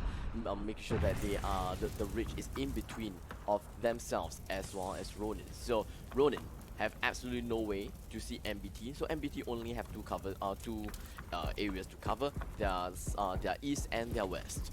And right now, I would say that GX will be in a pickle if Ronin and VirusX will want to enter into a compound because they are flanking and it's pretty open. Looks like the grenade was highly unnecessary, but Kane was able to get that kill onto K-Bites. The knockdown was extremely crucial, as well as another knockdown on the MBT. So MBT does have 2 men down. KH was completely lost. He's not in the zone at all. He didn't even retaliate at the point of time. But Kane just picked things up and manages to get that kill onto Rex. In the meantime, Trilane got that final kill onto the members of MBT, and MBT has been eliminated. Only left with Ronin, VirusX, and GEX. at this circle, all of which have 4 men remaining. Oh man, right now I would say that GX will be the main menu for Ronin and VirusX. You know, they are pretty stuck at like a burger. You know, the cheeseburger, they are just the patty. And I would say that VirusX is the patty because of their color. No. And then GX is their it's the cheese. mustard. Mustard works. And Ronin is of course the lettuce. What we are missing is the meat, the delicious meat, which will happen very, very soon as either one of these teams goes down and we will have meat for dinner. Or actually, 2 of these teams goes down, then we will have chicken for dinner. Yeah, why not? Right now, GX, what they could do is just simply wait for the fight, turn the whole table onto their end, and making sure that VirusX fight Ronin. But of course, as we talk, Mixor just get a knock on the Jetsu. And here we have Kane actually being on the ball right now. He does have 3 kills, Chow Wei with 1. Kane really is the one that is scouting out most of the opponents. He is shy away from the rest of his teams, but I think that is not going to be a great deal. Taolai was the one that is able to see Sophia. Mixlol is being seen by Trians as well. So every single one of these members of GEX has been spotted out by the enemies. But how about Chow Wei? How about Chow Wei? I guess Chow Wei is keeping an eye onto VirusX right now as the fight has just broken out between VirusX and Ronin. All the nades are peppering over the ridge. We do have some salt that is flying into the atmosphere as well, and that is actually the smoke. Nice nice with knock. all of the AWM shots that he have in the wall. Currently only 6 left in the magazine. He have to make all those shots count. And Mixlaw with an impressive grenade. Unfortunately, we wasn't able to see quite that. However, Sophia as well as Mixlaw will go in to go for the final delete. Mixlaw is still outside of the circle, but he was able to get that delete down. But CVD and Naive and Trelinth manages to get 2 men down on the GEX. It's gonna be left with Chow Wei as well as Kane from GEX. Games is getting more and more interesting. And this is the time where Chow Wei got to move, got to pick up the pace, got to simply take down one team or one guy from VirusX, and they will just get the ball start rolling out. Look at the coordinated nade coming in. VirusX going in for bridge tactics real soon. As Chow Wei, I saw him throwing something, but I'm not too sure exactly where was the trajectory. Taolai, Trelinth, Naive and CVD is about to enter dangerous territory as Kane and Chow Wei is going to lock down onto the opponents with a blanket of smokes. Look at that amount of smoke and the amount of nades coming in, raining onto them, but none is going to connect much because they are too far away. Then this, ladies and gentlemen, is the time for Chow Wei to 硬起来. Really, to man? Fight against VirusX. It is a 2v4. Exactly how are they going to play out against VirusX? At the bottom part of the ridge, we do have Kane. He is using a Mini 14. He manages to hear the grenade coming in there. Was able to get out of that ditch right on time. And there is absolutely no way that VirusX is able to push GEX. Or maybe they don't even bother pushing GEX. And here we have Chow Wei really just coming straight out. Here comes the push. Gets the shot on the CVD with the headshot. headshot. He pushes out. Oh my god! Taolai was able to get a shot on Chow Wei though, so it's gonna be Kane versus the rest of the team. But unfortunately, wasn't able to catch that out. And VirusX goes straight in for the second game with 10 kills. Even though GEX put up a really great fight. That is a crazy fight. I hope that, you know, those lads did connect, but it's not enough to get that down. After all, it is a 2v4. Yeah. It is very difficult for the GX to even do anything. But the thing is, we do have GX at the bottom of the first half of the scoreboard, right? With this game, I have a feeling that they should be able to be bumped up just quite a bit. About on the 5th, I would say. And, you know, right now, okay, VirusX, they are coming back into the game once again. You know, yesterday we talked about VirusX getting a lot of pincer damage, but at the same time, they always come back strong, getting all the match coming in really, really nicely, getting all the return, getting all the return led onto other team, and making sure that they get a chicken dinner. But well done, you get a chicken dinner now. We are going we finally have our full cheeseburger coming up. And it won't be a cheeseburger, it will be a McChicken, alright? Yeah, we have the chicken patty right now. Thanks to VirusX. So thank you so much for completing our cheeseburger set right there. But Yeah. anyways, congratulations once again to VirusX as they managed to succumb to victory in our game number. I was about to say game number 2, but it's the second game of today. Oh, So that wow. is Yep. correct. That is alright? So correct, that man. is actually game number 14 of the finals. So we do have 2 more games to go. And before we go, we would like to thank each and every one of you that is watching in Yahoo, Twitch, as well as Facebook. Hopefully you guys have liked us and also shared this stream, because the important part of the stream is coming real soon, as we are approaching the closest, the most crucial part of the tournament, whereby we will be able to crown the victor from first to fifth. And without further ado, my name is RRQ. With me is Shirley. We'll be back in 20 minutes. The way of you and your games. Defeat it with Singtel's 1+1 Gbps Fiber Pro Gamer Bundle and enjoy dedicated gaming bandwidth. Razer's new Sela gaming router featuring zero-weight DFS and instant access to WT Fast GPN. Get Singtel's 1+1 Gbps Fiber Pro Gamer Bundle with WT Fast GPN and Razer Sela router at only $69.90 a month for the ultimate home gaming performance.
Don't let the lag monster stand in the way of you and your games. Defeat it with Singtel's 1+1 Gbps Fiber Pro Gamer Bundle and enjoy dedicated gaming bandwidth. Razer's new Sela gaming router featuring zero-weight DFS and instant access to WT Fast GPN. Get Singtel's 1+1 GPPS Fiber Pro Gamer Bundle with WT Fast GPN and Razer Sealer router at only $69.90 a month for the ultimate home gaming performance.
Welcome back, ladies and gentlemen, to the second last game of today, and of course the second last game of the PUBG Sin Esports League final game. So we are coming really close to the end, and we just have 2 more games left.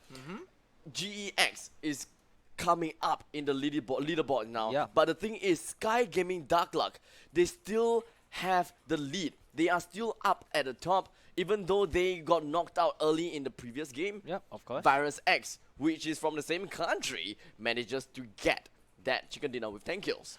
Well, we got to say that Sky Gaming comebacks really strong, alright? From the wildcards, I've been repeating wildcards ever since end of wildcards, but I'm sorry guys, you got to hear me repeat once again. Wildcards qualifiers show me the light that everyone, alright, in there really work hard. Show them that I'm not just only good at Irango, I'm also good at Miramar, because you see how the teams in the wildcards itself is literally eliminated because they went to Miramar and they get wiped. And this is how right now Sky Gaming told us hard work pays off. And lovely, now they are at the top. All they just need to do is to get the positioning. Get all those confidence skills that they can go for the necessary push when they need, and there we go. Exactly. Now the thing is, we are already at the finals, right? So exactly what is in store for all these players? Well, we do have cash money, and we do have a lot of cash money. And the first team will go home with $4,000. The total prize pool for the entirety of the tournament is $16,000. Yeah. As you can see in a while, $16,000 for Dota as well as PUBG. 8,000 for PUBG itself. 4,000 is going to the first team, and then they're going to split off in percentages. And with that said, I'm pretty sure that all these teams are hyped up. Whoever is at the top of these brackets are going home with cold hard cash. Yeah, top 5 we would say. And of course, talking about prizes, let's hit into the numbers of the leaderboard. The numbers of the leaderboard. Yeah, How is let's it going go. to work out? With Sky Gaming Dark Luck, 81 kills. Wow. And the score is actually very close with the second, the points itself is 124, and RRQ themselves had 79 kills with the total score of 122. Coming up next is GEX with 57 kills and 91 points. Several Esports 60 kills, 89 points. And last but not least, BAE Battle Arena Idiots themselves get 55 kills and 88 points. All of them are pretty close to each other. I would say that. Yes, I would say that from 3rd place onwards, those people can definitely make a shuffle, a little bit of a switcheroo. Anything can happen as long as they keep up the momentum and they know exactly what they're doing. Yeah, I'm pretty sure that they can stay at their spot, or maybe even go higher up, because going up is the only way to go, right? of course. And No. Going down is also even easier. it's a lot easier, but you would want to aim to go on top. Of if course. you're already on top, there's nowhere to aim for. You can only aim to stay where you are. Meanwhile, at the bottom side, if you have a way to go up, you aim to go up. Yeah. And there is more team morale in that. Of course, we're talking about consistency. We do always talk about consistency. We do always talk about positioning. We talk about loot. We talk about things happening around your end. These 3 teams that we are right at the bottom half of the, not bottom half of the bracket. Those have in the 4th, in the 3rd, in the 4th, in the 5th place. What they are really lacking of right now, it's really the placements. Look at what happened just now. GX has the placement. They finally dropped from not drop, but increase up to 5th, from 5th to 3rd, if I'm not wrong. I've forgotten what is the scoreboard just now. From what I remember, I think that they have either 77 points or 79 points, somewhere along that lines. So a boost of 79 points all the way to 90 plus points is actually a lot. Yeah, of course. Yeah, I'm just figuring out how to put the swords out. But of course, these teams, they are good with their kills. They know their shots will land. Their lads will make sure that the opponent eat it up and they will die. But just right now, you shouldn't pick fights that hurt you a lot, because we do see that time to time, ambush after ambush, alright, comes in, and then halfway around there, around the second ambush comes in, the third party comes in, the counter ambush hits in, and all the shots start flying towards them and they are dead. Exactly. When you see all the nades that's flying over you, it's pretty much time to beat a hasty retreat and not go through with the fight, because the thing is the opponent already have your positioning. You have already compromised your positioning. At the point of time, usually people will usually want to fight back, right? At this point of time, I think that the defensive play is to actually retreat, find a better ground, and maybe just relocate yourself, don't fight them, or reposition yourself and fight them in a way that they would not expect. Yeah, just do the great follow-up. At the same time, the follow-up of the plane has just moved out. Oh, okay, it's from the north to the south. Not too bad. Not too shabby. Not too shabby. Yeah, not too shabby either. And we would say that, you know, Cruz de Vel, the same old area of Los Leonas will be the hotter spot. Graveyard, maybe? But La Bendita. Alright, I'm still trying my best to read these names. It's Don't really worry, hard. take your time. It's called La Bendita. La Bendita. Perfect. And Pecado will be one of the few spots that most of the teams will start landing on, because right now, the flight path have finally changed and things will turn not sour, but slightly fresher to all of you. Very fresh indeed. Now, we do have Asen that's actually parachuted out, and it does seem like they're going to La Cobreria. We do have MBT that is just cruising around the current flight path, and it does seem like they are splitting themselves up. Darkgas taking the north, ROSXD is taking the east, K-Bar is taking the south, and Escora is taking the west. Kind of funny if you put it that way. Yeah. I do see a very similar pattern coming out from a lot of teams once again, and it's really weird, because kind of, you know the spot, yes, but is there another way you could go in? Like, let's say for example, heading into someone's territory, getting them out of the game first and loot their bodies. Well, that sounds like a very familiar scenario, and I think that happened actually in the wildcards. And in the meantime, I'm looking at Shirley's face. He gives me a devastating look. I don't understand. I look at the screen and I gave the devastating look. Yeah, the circle has just popped right around the southern side of the whole map, and it is going to be quite... It's disgusting. You do not have to sugarcoat it. It's disgusting. We do have the circle that actually only... The only main cities in the main island is going to be Los Leones and Chumacera. Well, on the offshore, we have Los Higos, we have Baía de Mar, we have Minas de Sur, and here's the funny thing, the exterior of the southern side of the circle, you cannot even see that part.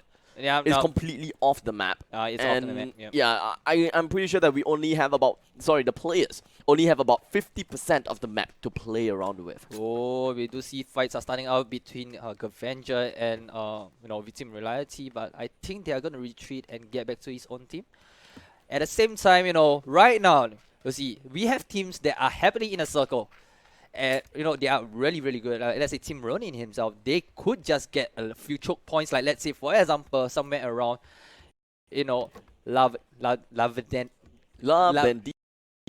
Bendita. Sorry, my bad. Okay, they could just make a choke point out of there, because I do understand that most teams will try to drive in and get into that area to just set a shop out there. Yep. At the same time, for let's say next esports themselves, they're pretty okay. I don't think so. They could just gatekeep anyone, because right now they are going head to head where Ronin is not looking good. But speaking of Rodin, they are actually in a pretty good spot. They are right down south of Chumacera. They are in the exterior, a little bit of the outskirts. I believe that is like the factory construction-ish area of Chumacera. Oh, some fights is coming in for sure. Here's some shots from Jetsu, but nothing is going to connect, and he's going safe. Yep, Donkey just doing a little bit of a drive-by. Ouch. You cursed him about safe. He did manage to suffer a little bit of damage That is free just safety. by crushing into boxes. In the meantime, GEX Mixlol does manage to see a Lone Ranger, and that is going to be Coach that is playing inside of the factory. And well, speaking of factory, I smell the skunk. Oh man, the FUD factory, right? But this is not the best FUD factory they would want to be in, especially when they are right beside GX, the one who starts a fire, because FUD explodes. What?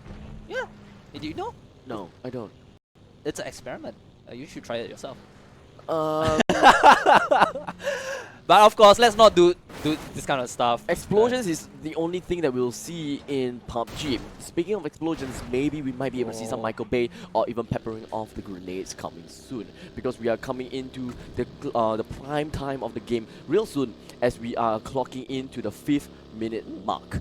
Yep, and we do see that all the rotations are coming in, and it's always from the northern side. Those who like people from Asian esports. There's no way that they can It's you know, hard. filter out or even go to the Yeah. most southern side to So- actually go into it by the coast. Of course. It's a little bit okay. The thing is, it's a case of any port in the storm, right? You think that the northern side will have a lot of people, so you make your way to the coast. In the event that people is actually at the coast, then you're just going to be completely decimated due to the fact that there's so little place to run. Yeah, at the same at the same time we do have the care package with a Mark 14, but I don't think so anyone is nearby so to pick it up, so that is pretty safe. RRQ is the only one that's close enough, but the thing is, the care package is right by the coast, and I don't think that they're particularly interested in Right getting side, we hear a lot of shots coming in, but nothing seems to really connect on to any teams right now. Cerberus rotation, it's kind of weird right now, I would say, because they are just right beside RRQ. Why are they crashing party right now? You know, they shouldn't do that. They should just go and set shop, create a choke point at maybe Los Leonas, where they could just take down anyone, like let's say for example Gaventure that's just passing by, and all the other teams that are coming by, and punish them. I think that what they're looking for is kills to get the points instead of working out the objectives of going in for the placements. But it really depends on how greedy these teams can be.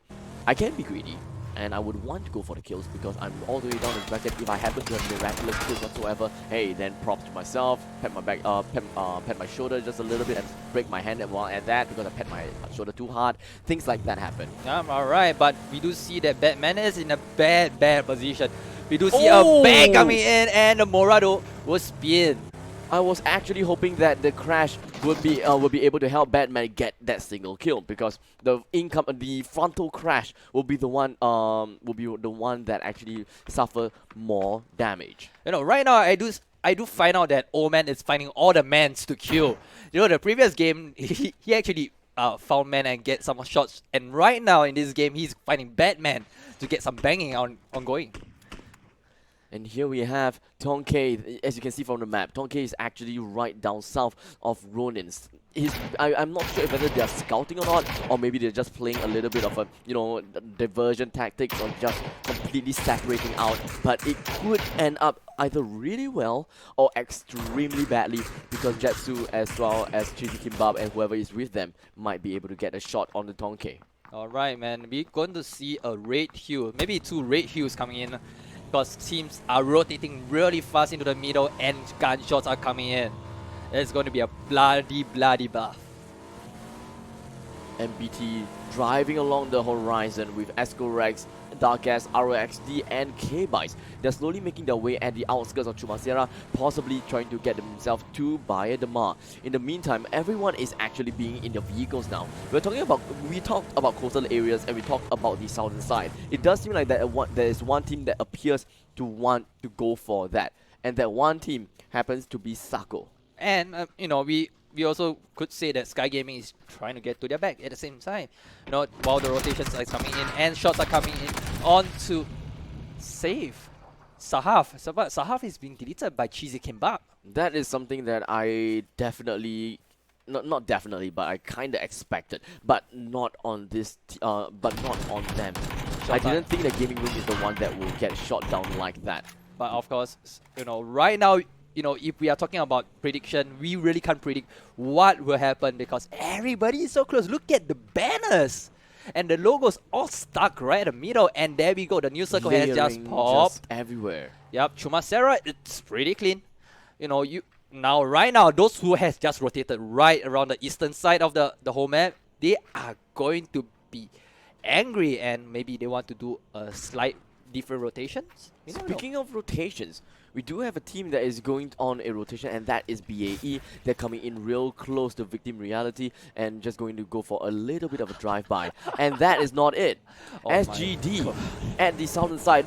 Actually, in fact, everyone is going on a rotation. Cerberus Esports is just cutting in through of Gaventure at the southern side of the circle. We do have next Esports. Right onto Rain Zera.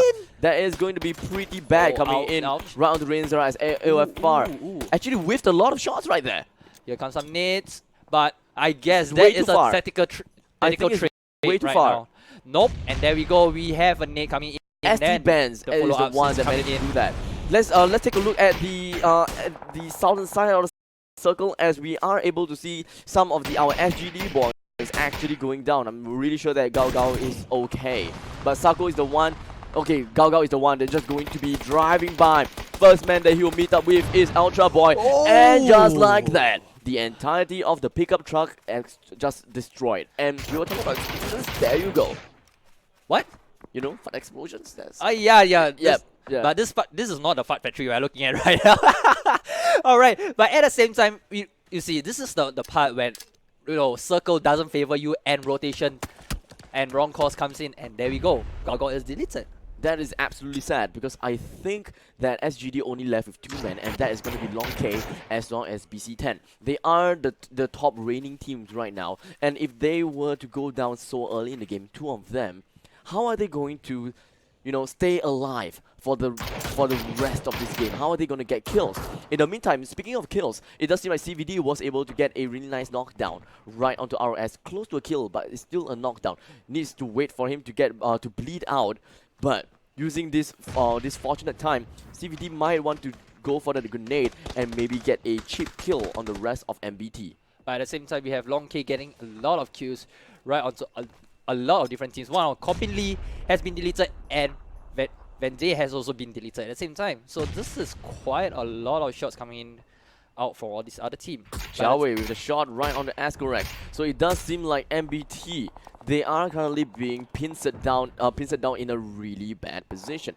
But Xiaowei, I think that he actually have more angles, and here we have, I think that is Darkest or K-Bytes. K-Bytes running down the ridge. We do have ROSXD running away far away. I don't like how GX is playing right now. They are just defeating in details, getting all these small shots coming in onto any teams that are really tiny right now. And a lot of following ups coming from Sofia at the same time. Asian Esports, they seem to be in a really good spot actually. At the northwestern side, they are completely alone, but it does seem like they are in some sort of a small firefight against the entirety, or rather the rest of MBT. Ooh, there we go. The circle has just popped slightly Jaxi, around the middle. SLR, not going to go for the shots. You really should. But it does seem like he does have eyes on Longk. Tries to go for the headshot, completely misses it. But in the meantime, Longk is just going to go for the entirety straight down, right onto Ultra Boy. And he's not the only one. Longk is looking for more. We do have Old Man that is just behind Mirado. But Old Man with the beautiful headshot right on Longk. And BC10 have to go for the rescue onto Longk. And, well, they have to bide their time and try to get them up, because if he's able to get Longk up, is another arrow in the quiver when it comes to beating down Sako. Right now, both teams are actually resurrecting each other. This is kind of like a truce at the same time. Trying to get a lot of deletes. It's not a site that I would really want to take a look in, because advantages are there. Yep, right now Robot CK does have eyes and angle right on the BC10. He's at the upper ridge, meanwhile BC10 is actually at the bottom ridge. Victim Reality Misery Cute was able to find himself an angle right onto a Robot CK that actually might be the one that saves SGD. With 1-1, the silence has been broken. So we do have one man of Victim Reality actually getting a kill, and then now 1 man of Victim Reality getting killed. So domino effect right there, thanks to sounds. But at the same time, we do have Next Esports right beside BAE, and looks like it's not looking good for them. Longk is going to be knocked very, very soon. And there we go. M0, please do not be greedy. Steelv is still around the corner. He did manage to get a really nice knock on to Tonke. Now use the grenade to secure the kill. But it does seem like grenade went a little bit too far. I believe right now is the best time for them to push, because this is a necessary kill for them. At the same time, just deleting a few members of Next Esports. Ultra Boy from Sako is going to be the only one remaining. In the meantime, Battle Arena Elite's Neferhor trying to put down the entire spray down onto the pickup truck of Longk. Wasn't able to do anything quite much. In the meantime, MBT Dark Ass was able to get a nice lead right onto Bogor. We do have Kane that is currently under siege by K-Bytes, which is from MBT again. MBT is literally all around map. Exactly how are they achieving all of this? They're all around everywhere right now, and the circles is really creeping out on everybody who is outside the It'll be funny compound. that Ultra Boy actually dies because of the fact that he's on a motorcycle, but I don't think that that's gonna happen at all. I hope that he won't fly once again.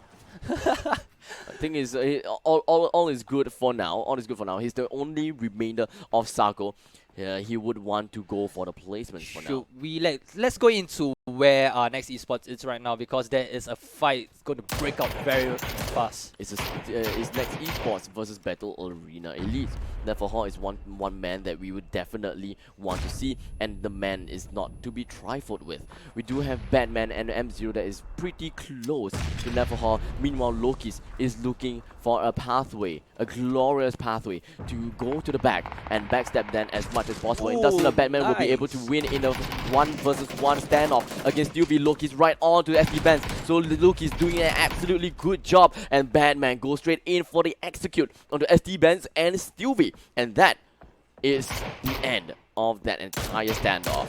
Well, I want to retract no, my sentence just now saying that BAE should get the delete early, but right now it does seem that letting them alive helps them a lot. And while Ultra Boy is trying to get a lot of shots onto BAE, and it's not really looking good, because it's nothing much going connect anyways. And right here, we do have the circle that is going to be closing up again soon. With the circle is cutting a little bit of Chumacera. The rest of the point is actually right on the ridges. As you can see, we do have a little bit of a three-way road split at the center part of the circle, and that is where most of the team will be. We have the ridges that will play very well for each and every team there. The Guardian Angel spot is at the most southwestern side, and that is where GEX is. And speaking of GEX, Sophie slowly creeping his way and stalking MBT the best that he can. What a stalker. And it's about time for him to lay down the shots, but misses and whiffs everything. Tries to go for the shots onto Darkgas. He's trying to go for more, but his HP is not trickled down at all. We do have Darkgas that's on a really good positioning against Sophie. Now he pulls out his Mini 14, pulls out the Scar again, and tries to make himself a little bit of a rotation. In the meantime, Battle Arena Elite was able to annihilate the whole of Next Esports. Well, it feels like they left the last guy, playing their foot around. Sophia gonna get bursted down like that. He whiffed a lot, and RSXD will be able to win by a nose. HP is just a sliver, and there's absolutely nothing that that GX could do at this point of time. But I do see that Ultra Boys scouting and shooting on BAE finally pay off, because one of their teammate is actually out, and that is Batman. RSXD is able to get that bleeding onto Sophia down. Victim reality has been deleted by Kong Sia right onto Jaxi. Teams are dwindling down really fast with 18 seconds left. 18 minutes on the clock already. Napoleon tries to go for the delete onto Loki's, or rather tries to destroy the entirety of that pickup. Oh, Neferhor actually naded his own friend, and M0 actually died to the circle, and that is a homicide on his own team. Is this the second team knock that I see today? And JRX only had to kill one man of MBT. No, wait, Yeah, BAE? BAE, yeah. Neferhor naded his own teammate, And then we have one man that is clipped by the blue.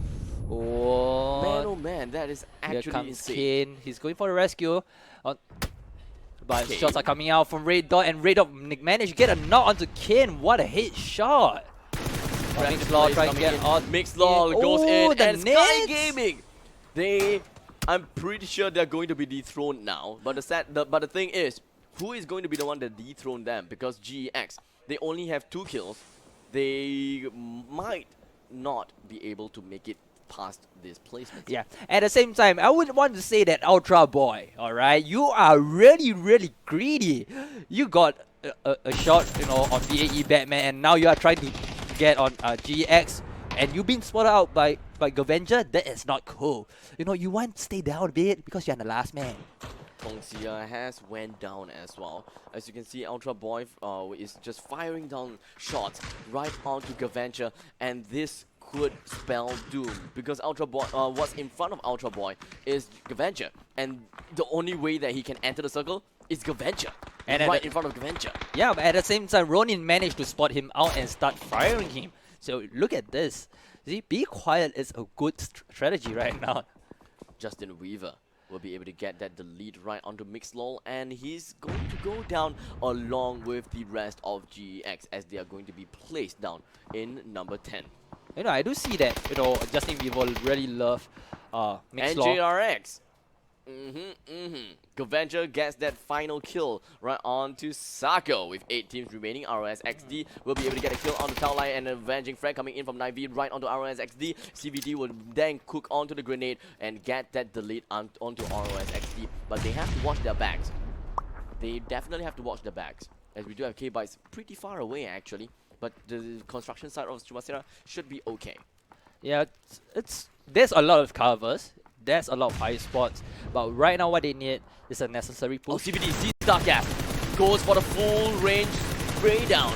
Wasn't able to land the final few shots, but he's just going to pull out his 6x scope, and at the point of time, his target is already out of sight. But that's a good thing because he managed to push away darts onto their territory, saying that, hey, this is mine, don't come on, I'm going to get it down. But at the same time, you do have Ace getting a lot of knocks and delete onto Gaventure. Gaventure is currently in a really bad spot. Napoleon was able to survive with just a sliver of health, and he's going to be all alone by playing as Gaventure, if I am not wrong. Yes, he's going to be the only one alone. CVD was able to get that delete onto Darkass as well, as MBT slowly dwindles down to 1 remainder.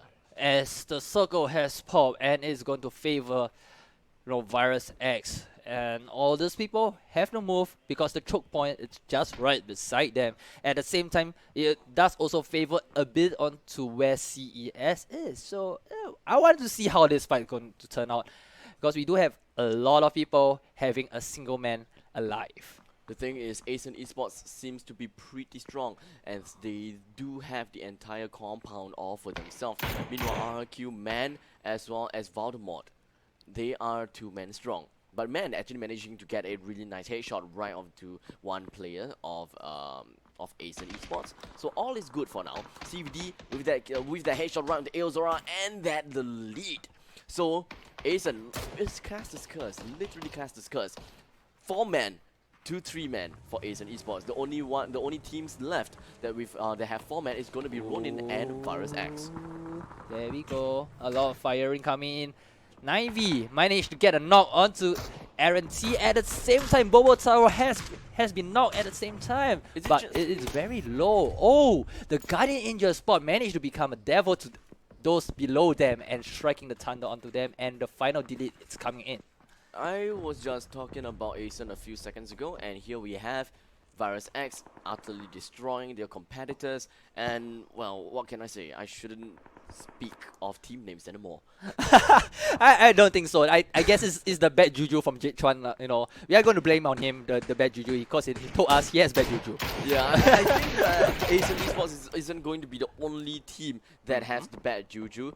And I think that RRQ might find themselves in a bad spot as well. Voldemort and Man, they are extremely close to VirusX, and VirusX has 4 men remaining. Trilins is trying to go for the shot onto the legs, and looks like he was able to successfully do so, and will delete the rest of Gaming Room. In the meantime, MBTM has been eliminated as well. We have 5 teams remaining. Gaventure with 1 man remaining, RRQ with 2, Cerberus with 3, Ronin and VirusX with 4. Well, what's the sad part is Napoleon, he's unable to use his, Anvil and Hammer tactic, because this is the one that he introduced it, and finally he minus, he gets deleted. It's very sad because his name come out with that strategy, and it's not able to use it at all. Gaventure is now down, but Ace put down a really great spray down, and that is something that people should actually learn, by the way. Yeah. LIAB, he does have eyes against Calves. No, I am not indirectly shooting you, alright? I am not indirectly shooting you. If I want you to improve, I would just say, go faster. Alright, but we do have 2 teams that with 4 men strong. That is VirusX and Ronin. Coming down with 3 men strong is Cerberus. And last but not least, we have 2 men strong down below. VirusX is RRQ. How are they going to turn the tide? I'm not so sure. Yeah, the thing is, I'm kind of surprised that RRQ is not going to turn their heads right behind to face VirusX. Ooh, and this is the point of time that VirusX might actually go down. Oh, here comes the knock onto CPD. It's just going to be proning And down. the Trilin bullets. turns up. His HP is low. He's playing with fire right here. Trilin Oh, is going to go down from the vehicular explosion. Naive just going to cook the grenade. He wants more right onto Voldemort. Exactly what is Man and Voldemort going to do? Both of them is just so low in HP. Man is going to be the only one alive, and so is Naive. It is a clutch situation, 1v1, but in the end, Man was able to go for the kill. Is that a name? Onto Naive. Alright, please get a rest. A 2-man. Well, that's pretty much a half-half situation, but they've been caught up, and this is no way, that is going to turn onto them, and the counter ambush failed onto VirusX, and there we go. We have the final delete onto them. Without a doubt, RRQ is now at the first spot with a pretty high lead. Oh, we do see Kyao's right beside Cerberus, and Ace. He don't even need a 3-time scope. He can actually do wonders with just a red dot. So I'm actually testifying that Ace does have a magnifying glass in the center of his screen. Ouch, he's getting a lot of shots coming in. A little bit of a Kobe, but looks like Man will be able to snipe him off the battlefield just like that. Comes from RQ. But Ace, does he actually know that someone is inside of the shack? Does he want to go for that 3 points? But it doesn't seem like he knows anyone's inside. Oh man, what maybe a he thought waste. Maybe he thought that the nade was actually intended for him. Oh, maybe, just maybe. Well, the circle has just. Well, did the circle just pop? Yes, the circle has just popped. In the center of everywhere. And RQ managed to follow up with the shots and managed to get deletes onto Kelps. And LIAB is extremely close. Oh, actually, he's inside of the shack. And that should be where 1 man is dead. So they should be able to resupply themselves really, really fast. And, it's the 3v2 situation right now. And, RRQ, if they want to start the position, they could just mix CES and Ronin fight, and they just hit in to the, the third party. I actually do not like Zebra's positioning. What do you say? Well, they are pretty okay because they had a high spot right now, and it's really good for them. They could just do a push in, but of course, do they have enough utilities to go for? I don't think so. But there we go. The knock coming out from Justy Weaver onto Ace. Here comes another Lapses. Try his best to get a cover, but nothing much is going to happen. Not much delete is coming in. Ronin, they are just trying to keep Cerberus out of the whole movement.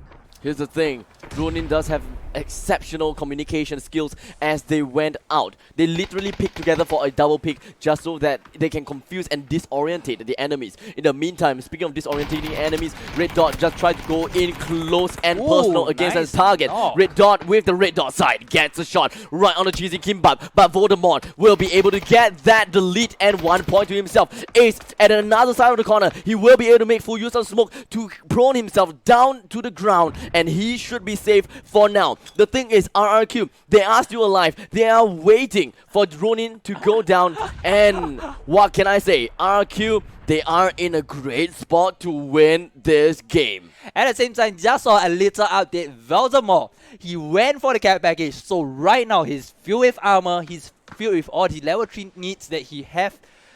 And it's just going to shred everything. RRQ managed to turn the tides onto all the other teams that managed to get the KS and the shots coming in. It would be absolutely insane if Ace were to clutch this round. Oh, this is He, going. yes, he managed to see. Oh, okay, man, no, comes in from the back. He goes for the headshot right on the man at first. second He's headshot. still using a red dot side. Now the thing is, man knows that he have the upper hand. Oh my god! Ace got a headshot and With a Cerberus red Esports. Yeah. This is insane. I do not know what to say. What's happening right here, right now? I am shocked. You are shocked. We managed to see that small dot. You know, it's a good spray from the M4. I love it. I would have done that. You know, Ace, teach me. That is absolutely insane. Yeah. Now that I've seen amazing plays with us people spraying down with 6x scope, 8x scope. Sure, that is absolutely amazing because you drag down your mouse all the way, right? But the thing is, how are you able to see an enemy so far ahead when you are using a red dot side? They are literally like a few pixels. A few pixels. It's like ants.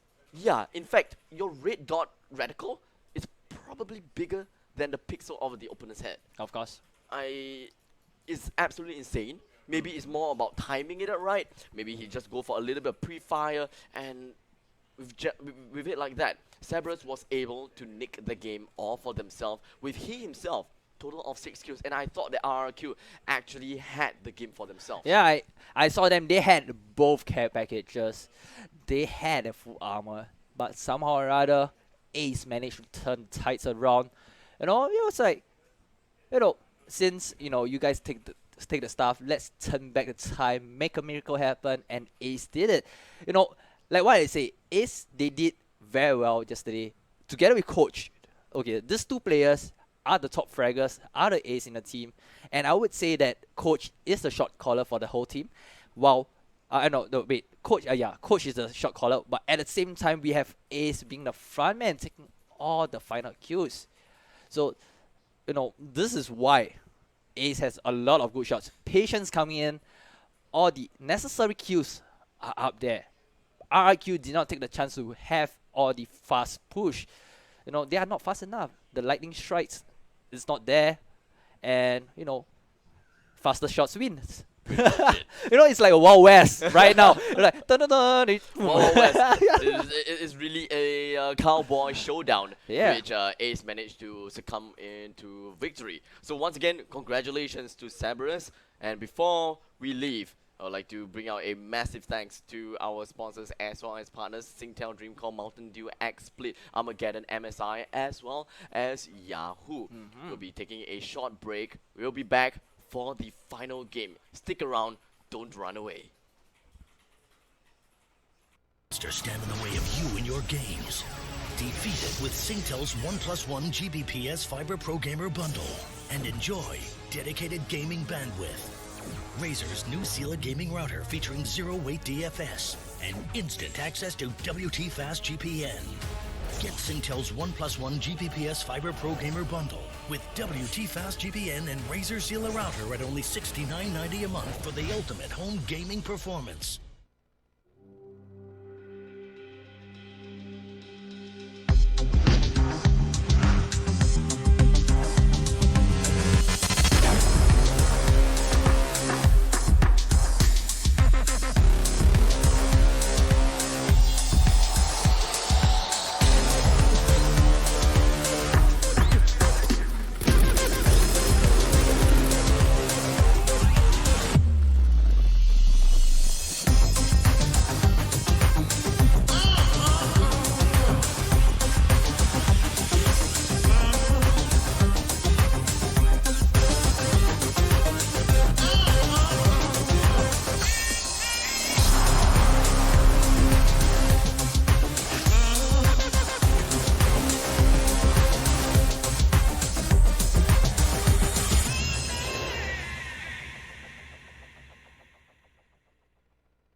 Don't let the lag monster stand in the way of you and your games.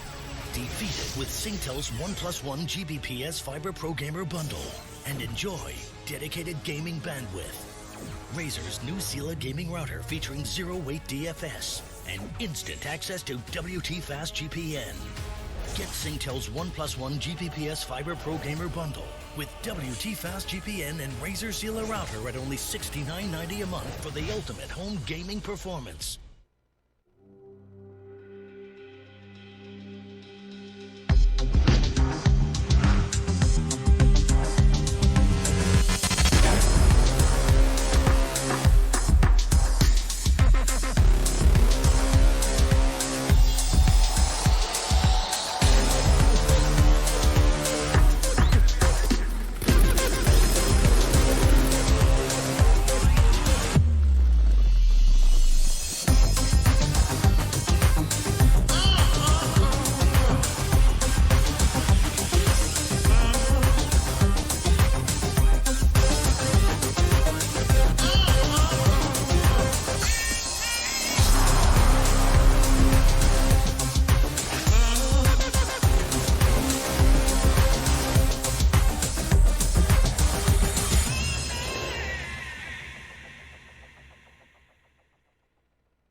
Don't let the lag monster stand in the way of you and your games.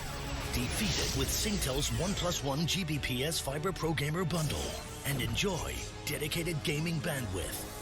Razer's new Sela gaming router featuring zero-weight DFS and instant access to WT Fast GPN. Get Singtel's 1+1 Gbps Fiber Pro Gamer Bundle with WT Fast GPN and Razer Sela router at only $69.90 a month for the ultimate home gaming performance.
Don't let the lag monster stand in the way of you and your games. Defeat it with Singtel's 1+1 Gbps Fiber Pro Gamer Bundle and enjoy dedicated gaming bandwidth. Razer's new Sela gaming router featuring zero-weight DFS and instant access to WT Fast GPN. Get Singtel's 1+1 Gbps Fiber Pro Gamer Bundle with WT Fast GPN and Razer Sela router at only $69.90 a month for the ultimate home gaming performance.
And ladies and gentlemen, welcome back to the finals of the finals. And this is the one thing that everyone has been waiting for. Yeah, The of course. The Sin Esports League Finals, Game 16. Oh man, I got to tell you, this is a game changer. I just saw the scoreboards and things really did change. And you know, when we talk about changes, you know, sometimes it's hard to predict. You know, we talk about RRQ, we talk about Sky Gaming Dark Cloud, we talk about VirusX. You know, there's all these teams coming up, and then we talk about BAE slacking a bit, playing a bit passive, and then after that we have a GX. Really, something is going on somewhere, you know. But they managed to get some games up, and things are looking much better right now. Exactly. So teams are really just overtaking each other one step at a time, and this is the last lap that they can run. Let's just rewind a little bit and just really understand what have we gone through, what have even all these players have gone through, like all the qualifiers. We have seeded so many players with each qualifiers with 16 teams. Each qualifiers brings in 2 to the finals and 2 other one from the wildcards. After all of this country qualifiers has been done and dusted, we then looked into the wildcards, whereby we have a brand new amount of 16 players. Alright? No, before that we have 14 players. We had a community vote exactly who you guys wanted to be in the wildcards. We got our answer. It was actually, who was it again? I would It was Geek Fam as well as Green Esports, and that it was EVOS. That was EVOS. I guess Q and Q was it? Were they voted out for that? No, they were not voted in. Geek Fam and Green Esports was the one that was voted in. If I am not wrong, yes, they should be it. And then we were done with the wildcards, and amazingly, we had new players coming, new teams coming in. Gaventure is the one that made it in from the wildcards. That actually came in onto the finals, and so did Sky Gaming Dark Cloud. Speaking of Sky Gaming Dark Cloud, their adventure has been long, and look exactly where they are in the leaderboards. Let's pull it right up and take a look at their amazing points. Sky Gaming Dark Cloud. Alright, so right now we do have a little shift between RRQ and Sky Gaming Dark Cloud. Finally, RRQ managed to take the top with 87 kills and 163 points. Sky Gaming Dark Cloud dropped a little with 85 kills and 128 points. Cerberus Esports coming in with 68 kills and 107 points. Coming below them is GEX with 60 kills and 94 points. And last but not least, we are talking about BAE Battle Arena Elites coming with 59 kills and 92 points. So we do see a shift coming in. Actually, we do see the shift and sorting out a lot in this game right now. Especially at this point of time, anything could happen. Who knows? GX can become first place, can become second place. Who knows? Sky Gaming Dark Cloud, they can still, they can just still make it to first place, or maybe they will stick in second place, or maybe something terrible happened and they just got knocked all the way down to 5th place. Anything could happen, and everything just becomes extremely crucial in this final game. Ladies and gentlemen, the finals of the finals. We have come a long way, and you guys are finally going to see the ending of the PUBG SEL, of the PUBG SEL.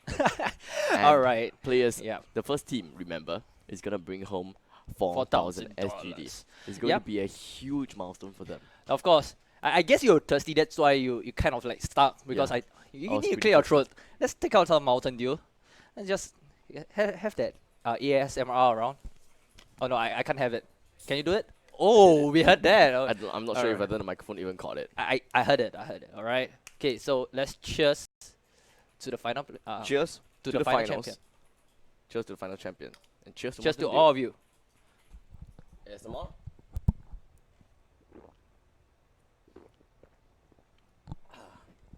Oh, do you hear that? I actually have no sound. Oh, I thought I had sound.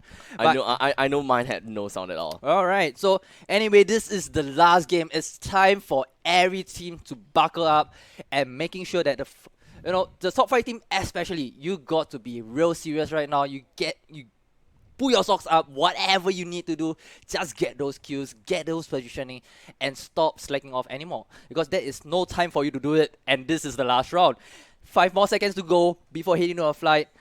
And before that, I would like to just thank all the sponsors right up here. And we have to thank our viewers as well, everyone that is watching on Yahoo, Twitch, as well as Facebook. Now, for all of those people that are watching in, this is the crunch time. This is the time that you actually go out and encourage your teams.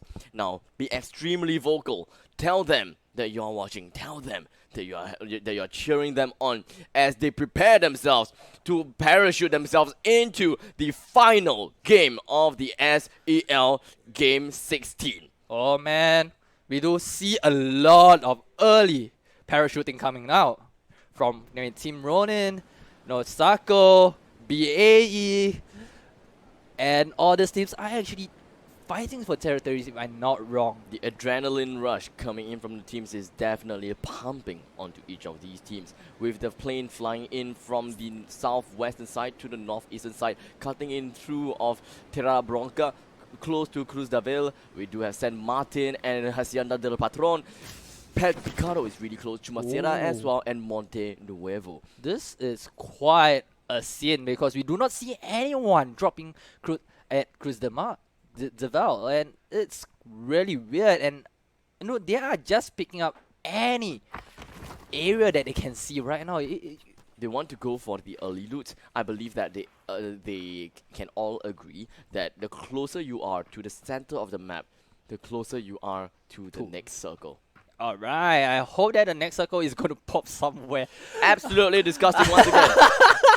Once again, El Pozo. And we do see that there's some terrain you are unable to play. Yep. At the extreme western side, we do have a deep groove, or that ridiculous shadow at the western side. You could not scale those ridges.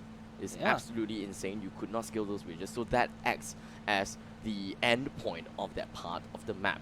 And that means that we only have roughly around 70% of the map to play around with El Pozo, the major city that is right in the center of that circle. We do have Monte Nuevo though. La Driela is in there as well. Crater is in there. And Trailer Park is also there. Well, but who cares about Trailer Park, right? Yeah, we have Power Grid, right? Alcantara. That's one thing. Okay, so we do have a few choke points coming in around the southern side and the eastern side of the map, while with GX taking care, and hopefully they will keep there for long and for the points coming in, while Ronin could just take out BAE as soon as possible if they can spot them out early. Well, we do have right beside them next Esports. They are not giving the chance to really, I mean, I don't know, man. Maybe they won't give the chance. They will give the chance. I will never know because they are just right beside Severus Esports. What are the teams that we should look out for at this moment of time? Could it be Cerberus because they are coming in close to the opponent team, or should we be looking out for Sky Gaming so that we can pick up every single kill so that they can go up the ladders? Who should be focusing down on? I would say that Sky Gaming and RRQ, they got to focus real hard because right now I do see that they are fighting for the first and the second. We are talking about the third, fourth, and fifth. Pretty much, if let's say for example they are being picked out early, let's say with BAE, we have GX, and last but not least, Cerberus Esports. All these three teams, if one of these teams get picked early, maybe we would see that VirusX would come up into the fifth. We never know. Exactly. So right here, the circle is still there. The blue are not chasing the players anytime soon. Not anytime soon yet. So they all still have a lot of time to actually just play around the exterior of the circle and then slowly move straight in. But here's the thing: we are playing in Miramar, and we have talked about it time and time again to always move into the circle as early as you can to the center of the circle. Yeah. Because setting up shop at the right location will punish any player who is late in game. And this time round, I do see that the northern side it's pretty clean, pretty clear, and I hope that MBT is going to take the chance to move up from there and not head down to where VirusX is, because this is going to be ridiculous. Well, Gaming Room right now, although that they didn't have a really good ranking based on the leaderboards, but they still managed to put out a really good firefight at times, especially Corsia. Yeah, and we do have some gunfights in between. I don't think that is more of a gunfight. I believe that that is more of a scouting tactic. Either number one, a scouting tactic to really announce their positioning, or number two, the trolling around.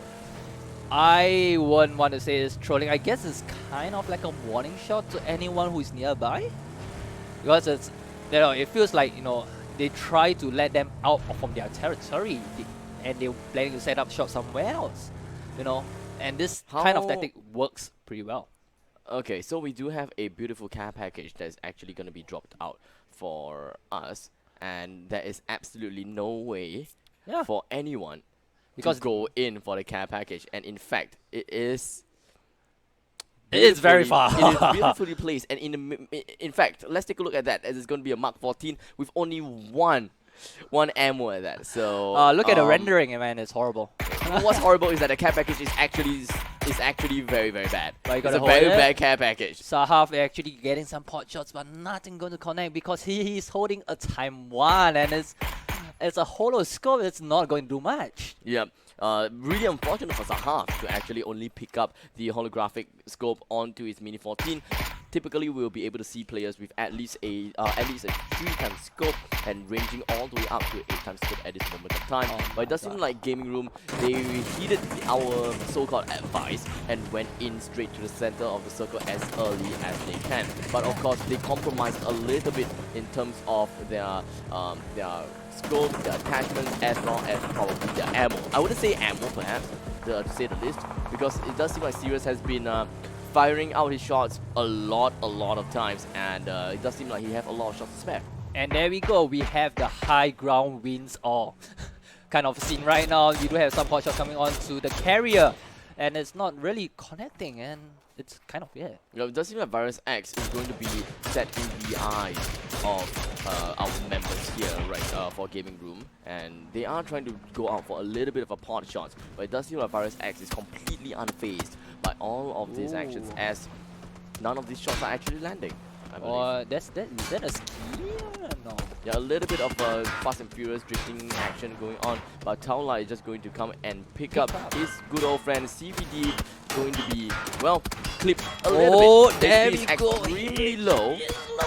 Come on, you can do that, but this is not looking good. It's going gonna to explode. It's going to explode. Oh, they will be able to jump right back on Nice. time, and they are going to detonate the car prematurely just to make sure that they don't come any closer to the car while it is still firing up. But at the same time, Gaming Room managed to get a delete onto CVD. This is not nice for a start, and this is a handicap onto VirusX. This is what we're talking about. Although teams that are that does not have a good amount of points, they are still in the game, basically by denying anyone that is on top of the ladder. So Okay, if in the second half of the brackets, if you happen to have a team that you are if you are happier with, or a team that you don't like, you hard drop a location and dive for the kill.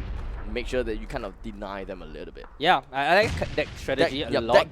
That gives a lot of action for us, and that gives a really healthy rivalry as well. At the same time, we do have fights coming in. Isn't that guy dead already? Yeah, they are trying to confirm the kill. You know, like double tap. You know, you always go for a double tap on the zombie. You go a double tap on that corpse. Yeah, but at the same time, we do have RRQ taking a very long detour out. I hope that they are going to the northern side and heard what I say just now. It does seem like they are driving along the coast of Minas Generales. Gonna take their time to go into the circle. The good thing is the first circle is not gonna take a lot. The damage comes in drips and drabs, and it shouldn't be much. It shouldn't be something that RRQ should be worried about. No, they are not gonna worry about that, because look at the amount of time they are taking and the rotations they are using and getting through right now. Oh, but the second phase has just come in, and we will see a set of immigration coming in into the circle at El Pozo. We do have RRQ. I'm pretty sure that they would want to rotate themselves all the way to the northern side and make their way to the exterior side of the Crater Fields. In the meantime, RRQ Bogor was trying to get himself a healer healing, but it does seem like he wasn't able to do quite that. So his teammates are going to come in, save his life, and then they will continue their venture up north. Oh my god, look at the circle. It's a full immigration. It feels like a a breeding season right now. Exactly. Everything is going to the breeding ground. Trailer Park is inside of the circle, El Pozo as well as Trader Field. So, well, discussing circle, if I may say, at the southern side of the current circle, we do have quite a lot of people. Red Dot is just trying to go for a little bit of a drive-by kill, but it does seem like the rockiness coming in from the pickup truck, it just makes things a little bit too difficult for LIAB to land those shots down. Yeah, trying to take down a bit of population will be good, especially when we have stacking up right at somewhere around El Pozo at the middle of the circle, but GX, they have the best spot right now. They can just pick anyone out. But speaking of that, we do have ASEN Esports. Aaron T. I believe it was Aaron T or someone within ASEN Esports was able to get a knockdown on the opponent side onto MBT. Oh, okay. That's really nice. Yep, we do have Aozora just marking the corner. He managed to get one, but unfortunately K-Bites will come straight in and go on for a return frag for his friend RS XD. Meanwhile, the rest of ASEN Esports, exactly where they are and what they're doing, we're going to put that on hold as we do have Sako. We do have something more important to see as Sako, Old Man, Ultra Boy, and Robot. They do have a better angle right here on the new circle. AOFR, we're looking at that now from Next Esports. But for a little bit of a rotation, actually. Of course. They managed to, Ultra Boy managed to take down one coach from CES, so that is one fragger down. That is really good for looking for Sako right now. Well, looking at Next Esports still V as well as the rest of the team, they will be around the compound, so that they are in a pretty good spot for now. I don't think that they will be contested by anyone anytime soon unless they make too much noise. In the meantime, we're taking a look at Cerberus Esports. They do have a little bit of eyes on quite a good amount of people, but GEX is pretty close to them. A really nice headshot coming in from Red Dot right on to Chiaowei. But the knock is not coming in, so that is pretty much giving his position away, and it's not looking good because right beside him there is Sophia and Mixlaw. So are they gonna push in? This is the time the hammer should come down onto the anvil and get them down. But somehow Mixlaw being spotted out, and this is not something that you are supposed to be looking out for. But Sophia is taking his time, really slowly trying to figure out where they are, and Ace, they are also trying their best to spot out any enemy right beside them. LIAB almost got the angle against Sophia, so now this is the time where Cerberus Esports really just play things slowly, and Ace, he got nicked out a little bit of the damage. LIAB doesn't want to overextend his welcome. Sophia did manage to change his positioning and his spot. Just gonna go for a instant spray down right on the pickup truck. Hopefully that he will be able to bring down the tires around the Sophia. So now it is essentially a 3 versus 1 onto Sophia as he is in the same compound as Cerberus. I do see that Kane is actually spotting out a lot of other teams from other area, but right now Chiaowei managed to get a headshot on Labs, and are they going for a follow-up right now? Are they going to push in? Kane is coming back. He's going to support towards where Mixlaw is right now, and hopefully they are able to get the follow-up, get the grenade kills, get Cerberus Esports out from the compound. This is going to be tough to say for Cerberus Esports as they now have their backs against the wall. GX, Sophia has already threaded into enemy's territory. Kane is coming in hot and fast, but he is under siege by one of the players from Cerberus Esports. He wants to find a way to crash in to get close right on Cerberus. In the meantime, Sirius actually got knocked down, but Sahaf managing to get a nice headshot right on the C1 Moy. And yeah, Gaming Room actually got a pretty decent amount of knockdowns from each other. They might just go down soon, but KH with the headshot right on the C1 Moy will be able to secure that kill right down onto Victim Reality. Well, we finally have our RRQ right in the circle after a long rotation, so this is going to be looking good. Oh, that is very, very far. Lokis is looking for shots against Next Esports, I think. I think that is net Esport. In the meantime, we do have Ronin Jetsu managing to get a knockdown right on the old man KH. A kill right on the misery kill. It does seem like Game Room is putting out a really strong front. Neferhall tries to go for a kill, but in the meantime, he's got a really nice grenade right on the UV and he will go down for now. Batman from another angle, he will be able to get that shot down, and Neferhall goes in for another grenade on Donkey and SD Benz, and they are going to be knocked out from this tournament from here and forward. Jiawei 硬起来了. Yeah, finally he gets a knock onto Loki's, and he threw a nade but did not manage to get a delete. It's absolutely amazing that Gaming Room KH, he went for another kill against Victim Reality. And Jaxi, speaking of Victim Reality and KH again, KH himself have gone down. Jaxi just going in for an avenging frag right there, and down he goes. Yeah, so right now we do have Valdemar taking out Bobotaro, getting a knock and a delete at the same time with his SLR. Painful. Voldemort just pushing down so much pressure right onto Asian Esports, and Asian Esports only have 2 men remaining. Exactly what could RRQ do? They might want to go for more kills to secure their spot at the first place even more. In the meantime, Kelps, with that kill onto Loki's as well, will be able to handicap BAE just a little bit more as they only have 3 men remaining. Alright, as a new circle has just popped slightly towards the northeast side of the whole map, and it's going to actually favor GEX. Cerberus Esports, this is in. Alright, cool. We do have MBT, we do have Asian Gaming and RRQ at the same time, all in. And we do have Victim Reality just entering into the circle. Here's the thing, the new circle has been popped up. Teams are actually trying to squander themselves right into the center of the circle. Trailer Park is available. In the meantime, M0 just going to unleash his entire magazine right onto Justin Weaver. Unfortunately, wasn't able to land a single shot onto the driver, and Ronin will be able to get away from all of that drive-by unscathed. They will skill up the ridge and really just smoking hot that pickup truck is. Justin Weaver will then exit the pickup truck, and he should be safe for now. Right now we do have a lot of fights coming in around, MBT. We do have shots coming out from Asian Gaming. We do still see the stalemate coming in between Cerberus Esports and GX. How long is Sophia going to stay there? Exactly against LIAB, but he is using a mini 14. He shouldn't exactly go for a fight against CES. If he wants, go for tiny little picks, but do not go for picks that are all the way out. In the meantime, Robot CK knocked himself over. Not too sure how, but Ace will then be able to secure the kill and get 1 point for Cerberus Esports. Looks like points are racking up for Cerberus Esports one after another in drifts and grabs. And Ace, he does have angles against Ultra Boy. UB wasn't able to get more shots as the Ridge was able to provide a decent cover for Ultra Boy. But Ace, looking around the horizon, he sees Ultra Boy. Still is unable to lob the shots over the Ridge. Ultra Boy, amazingly still alive. Yeah, pretty much he just go through the back. Hopefully there's no ammo coming out from there. Here we have still not a single shot. Exactly how was Ultra Boy surviving all that shot? But here we have Ace. What?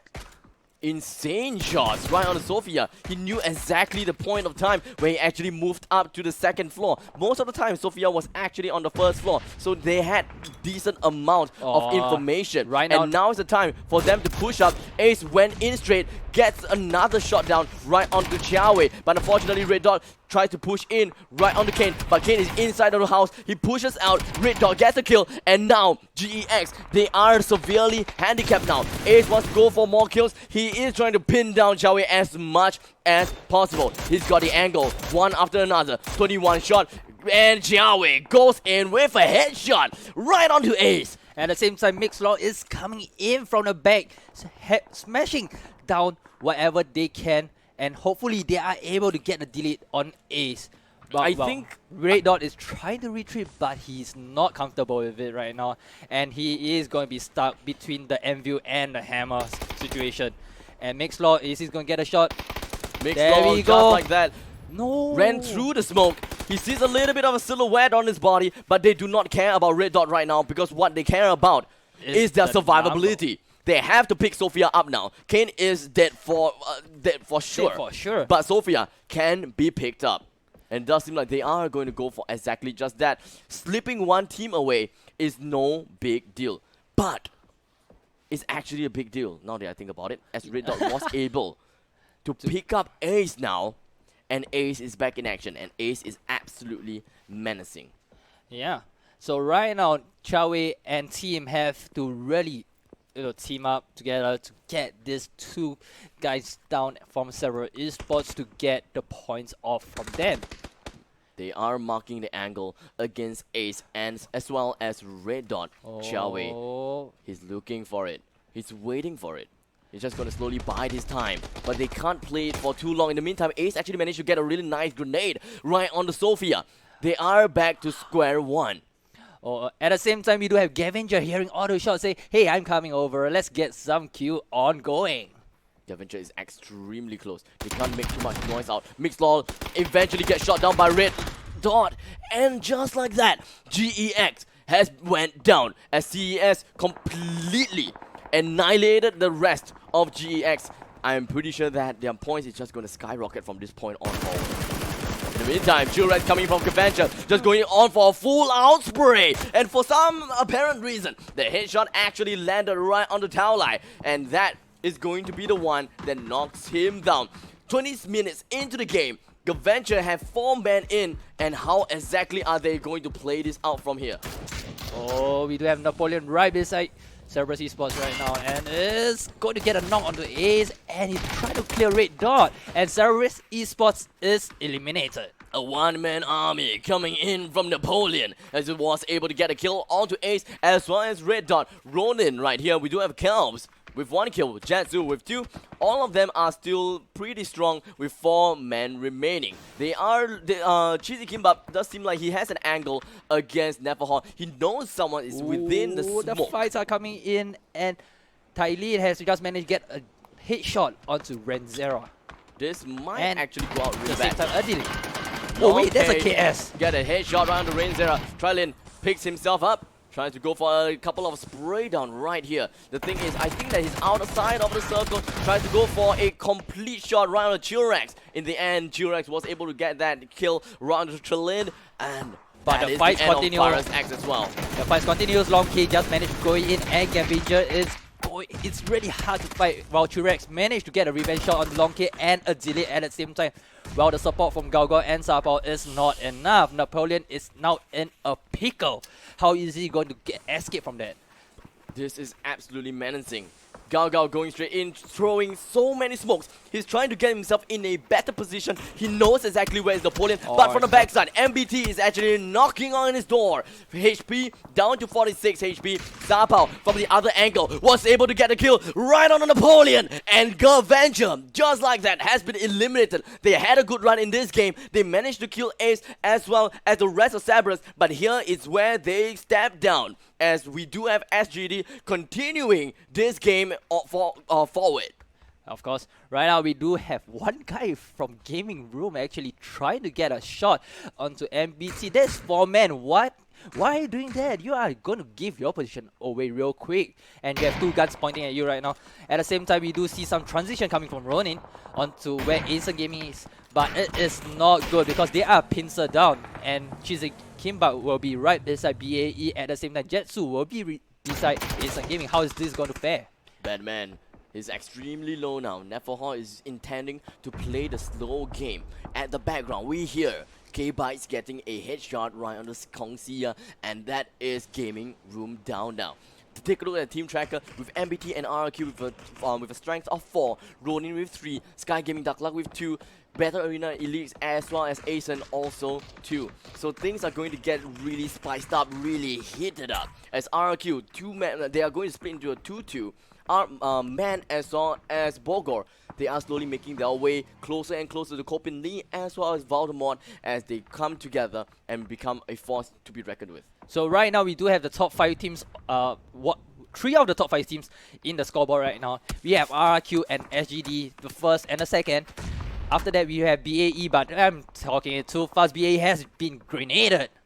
Aaron T going in, gets the delete onto GD Kimbap, also with the knockdown. So one after another, Neverhall did manage to get a really nice shot down right on Justin Weaver. But unfortunately, RRQ, instead, they decide to go for the delete onto Justin Weaver, snatching that 1 point away from them. I love that shot coming out from RRQ. What a nick kill they did. Now the thing is, it does seem like RRQ's battle plan is to play safe, to have all four to be alive, so that they can live for the final encounter. Whoever they see is knocked down, they go for the delete as soon as possible, which is exactly what we saw when BAE's Neverhall tries to go for that kill after that knockdown.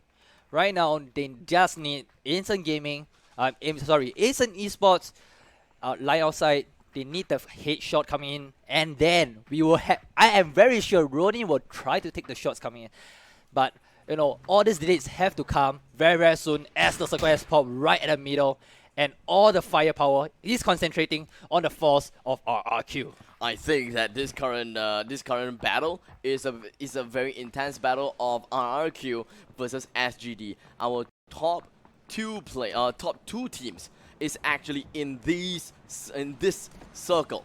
RRQ with a strength of 4 and SGD with a strength of 2. The thing is, SGD does have 3 kills and RRQ does have 2 kills. In the meantime, RNT going down for a total spray down right onto Bogor, and RRQ might be able to go straight in and rush right on the RNT, but RNT was able to get the delete right onto Bogor. It's going to be a complete Michael Bay expedition right here. So Esco Rex from MBT was able to get a kill around the Galgal. So was that the entirety of SGD? I'm not too sure, but we're just going to move that on for a little bit as Kopin Lee. He finds himself in quite a pinch. He tries to go for the shot right on the RNT. He nicks his knee just by a little bit. Kane with that insane grenade right on Kopin Lee, as well as Man. Man has been deleted. Valdemont goes in for the shot right onto Kane, left with RNT. He's not able to go for the head, but in the end, RRQ comes up victorious as they are able to eliminate Asian Esports. Oh man, now they only have 2 men alive, and I'm not wrong. 2 men alive for RRQ, and on the flip side, Sky Gaming Dark Luck with 1 man alive. But at the same time, when we are talking about alive, Nanofor has just nicked another delete onto MBT, and I guess he's going for a suicide mission right now. It is absolutely a suicide mission, with Esco Rex getting that final kill right onto Neverhall, who represents Battle Arena Elites, and they. Remember this. They are part of the. They are number 5th. Yeah. They are number 5th. So, does Neverhall's positioning and kills actually help their role? We'll see eventually how that works out at the later part of the game. Right now, I would say that RRQ's, there is someone who is their thorn in their ask, and that is, the team that has most men, MBT.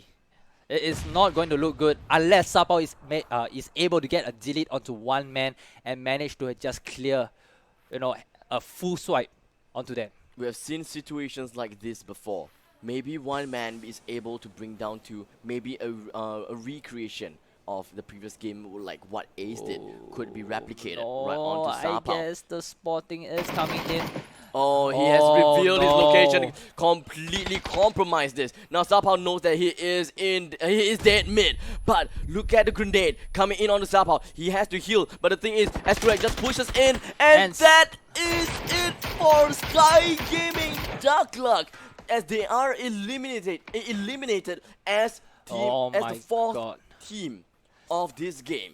Moving forward, RQ, stay calm. Do not show your ass. If not, or your legs, simply your legs, you will get spotted out very easily, because right beside you, there is still 1 surviving member of Ronin. And if both of them start fighting out, get a third party, try to wipe out as much as possible from MBT, and you will be the winner of this match. If we thread back and think about what Sapao did, was it really a good idea to actually shoot the opponent? Should he have waited for someone? Should he have waited for the opponents to actually notice him with their shot while he lines up his shots against the opponent's head? Or should he, or whatever he does is just any pot in the storm? I would say that is ridiculous. You know that you are hiding away from people. You should.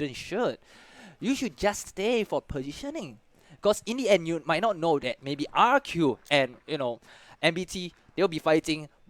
Once the fight is up, you don't know who's going to down, who's going to be down, who's going to be wiped. At the same time, Ronin might be the one who's taken down at the same time. Understandably, Sao made his shots because the opponents were actually looking straight at him. But the thing is, the opponents did not bring out the shot. Instead, the opponents actually moved straight in to the ridge that provided the cover. So there is a very high possibility that the opponents actually didn't see Sao.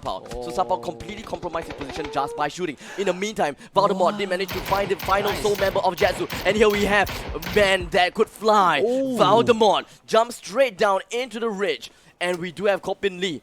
Oh, the nades coming in. Is this going to connect? I hope it's going to connect. And The no, grenade. it's too much. Coming from Ascorex, was able to bring down Voldemort. We have one man remaining in here. Coming in from Kopin. What exactly is he gonna do? Kopin nicks the 19 damage right onto right onto RSXD. Two teams remaining, and in the end, that is going to be the end of the game as RSXD lays down the final shot right onto Kopin with a nice headshot with MBT reigning the last game with a total of 9 kills and netting them 10 points for chicken dinner. I like the quick follow-up from RRQ after taking down Ronin. I mean, this is not the kind of game that you want to risk it, and they risk it. Although they did not take down MBT, but they get to have one more point extra into their belt, into their pocket, and getting themselves maybe slightly higher in the scoreboard, maybe at the top. Like what you say, when you stay at the top, just stay at the top. That is absolutely right. Now, if we take a look, at the scores right now. Sure. All right, so we have MBT. Yeah. That plays number 1 with total of 9 kills. They had 19 points. Do you remember where was the leaderboard for MBT? Where in the leaderboard is MBT? MBT, they are not at the first half, I would remember correctly. Okay. In that case, we do not have to worry too much about MBT. RRQ though. Yeah. They have a total of 5 kills. They were at the top of the table on top of SGD. SGD is down by at 4th place. They also have 5 kills. Yeah. So I don't think that SGD actually made their way and pathed their way to beat against RRQ. No, but the thing is, yeah. Will anyone actually beat RRQ? I don't think so. I would say that that is 100% secure that RQ would take the top. But what I would like to see. What happened at 3rd, 4th, and 5th? Yes, this is the one that I'm looking out for because GX. I mean, if I not remember correctly, there's Cerberus Esports. There's GX. That is BAE. Clear my throat a bit. Yeah, and these are the teams that are expected to maybe swap around the 3rd and the 2nd. Time to time. We are looking at the start of the whole game, alright? The hype was real for GX and BAE. But the hype died down when they are not performing throughout their game. And this is the punishment for them. Maybe, I would say, they are slacking off a bit. Maybe they are trolling because usually, at a front game, I would say that they love the comeback game. But the comeback backfired them. And this is very dangerous. Exactly. Now, we are coming to the end of the entirety of this tournament. Yeah. It is actually extremely sad for me to leave these because we have been in this for a long time. Yeah, me and you, me and Hades, you and Hades. We even had Jitjuan coming in to cast. Yeah, at the same time, we do have Annabelle. Came in to cast as well. Everyone actually managed to cast. We had a lot of people that came in to cast. And especially for me, casted quite a lot of games, and it is very sad for me to see this series to end. But of course, fortunately for the teams, they are not going to be sad because they brought back home more experiences, and especially for the people who rank 1st to 5th, they are going to go home with money. But at the same time, do not worry that this season ended, but there is more coming. I heard from Hades, he say just drop some ideas coming in. It may be in Facebook, it may be in Twitch. Yeah, I don't know how you're going to do it in Yahoo, but just voice out because the thing is, Facebook, you can actually like us and just comment onto the the post that there's maybe a feedback form or something coming up. But of course, let's recap from the start of this whole season. All right, I guess it's not easy, right? Book. You have the trustworthy book. Oh no, my trustworthy book pretty much have a lot of empty pages. Started out with Malaysia region. Yeah. We had our Malaysia region. And Games were extremely tight. It was extremely scary, and that was our first ever game to ever cover. And I even had a interview with some Malaysian teams, or rather one Malaysian team, to really understand a little bit more about how Malaysian team plays. And that was the point of time Malaysian. I thought that, hey, actually with the implementation of Super Rule Set, the games are getting a lot more scarier. But never did I know that Malaysian is actually pretty defensive. They are quite passive. As we move on to Thailand PUBG, as we move on to Vietnam PUBG, as we move on all the way mixed country qualifiers, Indonesia, just so many things going on, only to realize Super Rule Set has made its mark. It has made teams go really, really rampant. People are not afraid to pick up fights anymore. It's extremely different from PGI. We have come a long way. Qualifiers, mixed qualifiers, country qualifiers, and here we are at the finals, ready to release the results. Oh, let's hold it first. It's always good to know the results very early. But of course, let's talk about the strategy that they use. You see, time to time, we always see a lot of ambush coming in from many other teams. Like, let's say for the 2-2 split, sometimes it doesn't work because at the end, they've been clamped down immediately by two teams. And, sometimes it works out because they are able to breach into the compound and get down the teams that is inside it. But one guy that I really I would say, once again, they stand out a lot is Sophia, because he's the ultimate scout for the whole team. And game 3, no, sorry, Game 1? No, it was actually